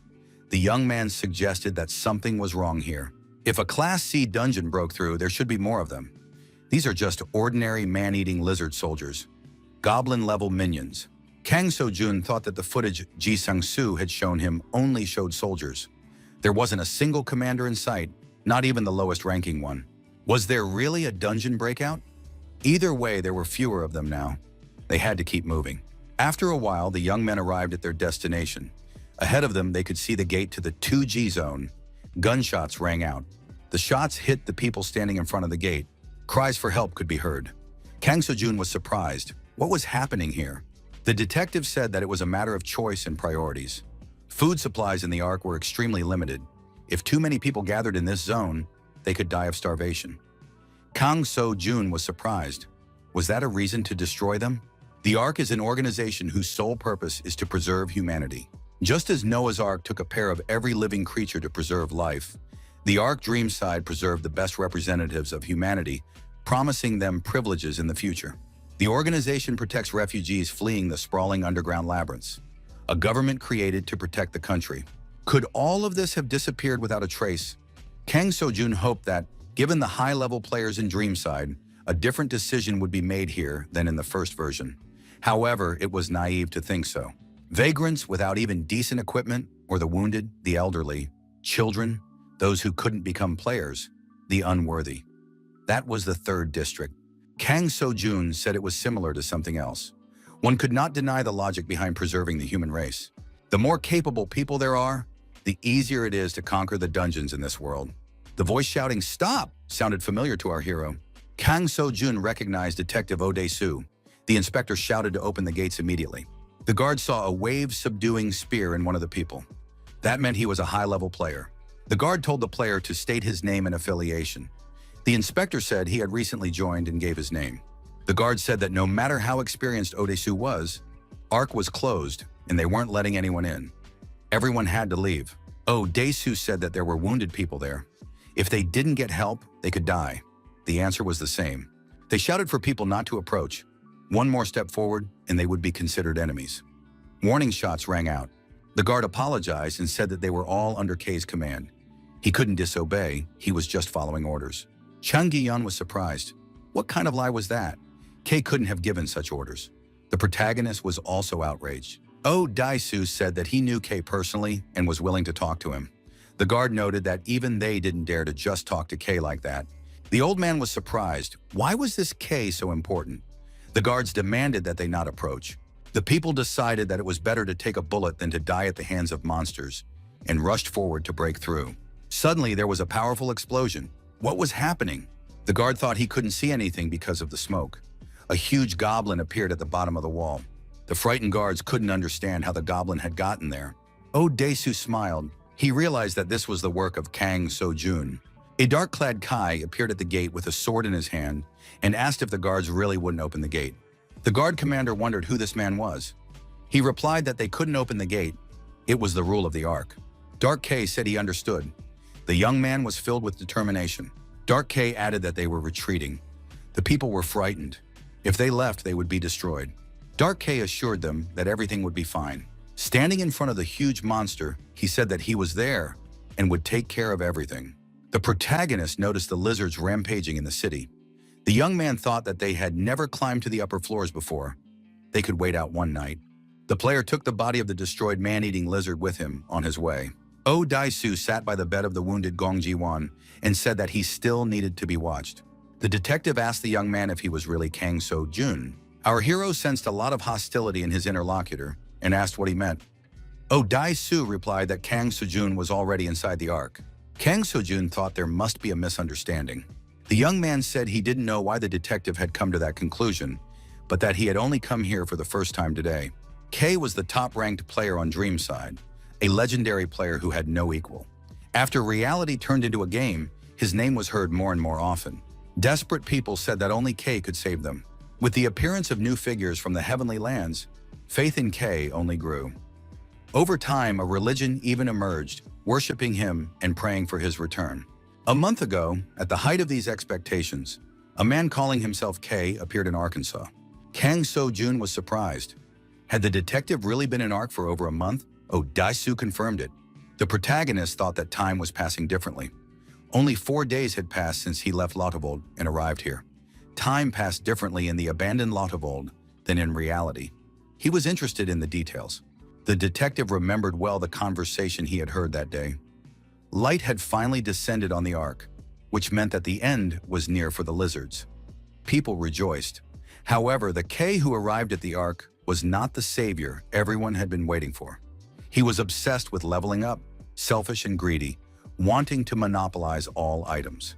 However, he was so powerful that even his name inspired fear. With a single blow, he destroyed the centurion of the man-eating lizards, the Ark's greatest enemy. Kang So-jun thought that even Choi Hana couldn't have done it alone. He had never met a player who could pull off something like that. Oh Daesu said that after seeing the young man in person, he was convinced that Kai in Ark was an imposter. Kang So-jun was surprised that people believed it at all. Gyeon was outraged. How could anyone dare to pretend to be K? Kang So-jun said that there was someone from the heavenly lands in Ark. Could this person be trusted? The conversation turned to Lin Lin. Lin Lin was third in the rankings of the heavenly lands. She was a genius sorceress whose skills were unmatched. A mage in Dreamside had to perform a series of mathematical calculations to launch a single fireball. Sometimes magic had to be literally programmed. Only hackers or programmers could master this class. Lin Lin managed to perfect this difficult class. She was called a genius. Did she not even suspect that he was an imposter? The detective said that Lin Lin was not currently in the Ark. She had temporarily left to defend a D-rank dungeon. There was evidence to make people believe that the man was the real K. Oh Daesu added that he had K's equipment, the meteorite sword of disaster. A high-ranking Ark official looked at the Night City as if it were a silent movie. An assistant reported to Mr. Hart that suspicious circumstances had been discovered. A giant goblin had appeared in Zone 2 near Border G. This was the monster that K had taken a week ago. Hart was surprised. Hadn't he disappeared in the Bermuda Zone? The assistant said that according to information brought back by the task force, it had been confirmed that K was still alive. Hart realized that K had indeed returned. He wondered what he would do next. Hart asked how the operation was progressing. The assistant reported that everything was going according to plan, but they needed another week. Hart said he would give them 3 days. Everything had to be completed in that time. A message arrived informing them that their presence at a meeting was required. Mr. K was greeted. All interested parties were present at the meeting. The speaker kept his word. Advisor and former member of the Ark's Parliament, Pan Myung-sok, said that fortunately the cannibals who had infiltrated Zone 3 had lost interest in Zone 2 and were now circling Zone 3. The player showed a video clip. Those present recognized this as an atrocity. Player Jung Jo-chul was outraged. How can you say fortunately? After all, the citizens of Ark are dying. Pan Myung-sok said that Mr. Jung Chol was greatly mistaken. This situation was a gift from heaven and a great stroke of luck for them. Jung Chol told his colleague to watch what he says. Mr. Pan Myung-sok noted that they were now on the brink of life and death, clinging only to a wall that could collapse at any moment. If those people had not sacrificed themselves, everyone present would already be dead. If a choice had to be made, it would be better for those unable to fight to die than the players. Pan Myung-sok said that his mother was also in the third zone. She had a leg injury. Jung Chol must understand that he is not the only one suffering right now. The speaker suggested moving on to the next video. Those present in the video saw a giant horned C-class Ludisher. How did it get here? Could this be the dungeon rift? Pan Myung-sok said that these were just guesses for now. Everything needed to be checked. If it was confirmed, Ark would be doomed unless isolation mode was implemented. The Ark is incapable of dealing with a Class C underground rift. Among the players, almost no one is capable of standing up to a giant horned man-eating lizard, though there is one person who can. That person is Mr. K. Will he be able to destroy the giant horned man-eating lizard? Ki said it's impossible. His level is 173, and the man-eating creature is at least 180. There's only one way out. Don't let him find the second zone. Mr. Myung-sok said it was possible. However, many refugees had gathered in front of the border wall. As long as the man-eaters don't notice them, if the gate is open now, the people can be saved. However, if the gate opens automatically, the magical barrier of Zone 2, activated by the isolation mode, will be destroyed. It will take about 3 hours to restore the barrier. There is no guarantee that the man-eaters will not discover the people during that time. Hart was surprised. Had everyone gathered for such nonsense? Wasn't the goal of the Ark to preserve humanity? Were those present really willing to sacrifice everything to save a few insignificant lives? Hart said that the choice was obvious. Those with the least chance of survival must be sacrificed. After the meeting, Young-chul said that Pan Myung-sok's mother would not be harmed and that everything would be fine. The player replied that she had died long ago. One of the destroyed buildings in Zone 3. Oh, Dae-soo is still at the bedside of the wounded man. The player said that the meteorite sword of disaster had been his weapon for a long time. Any player from the first dream side knew that its owner was K.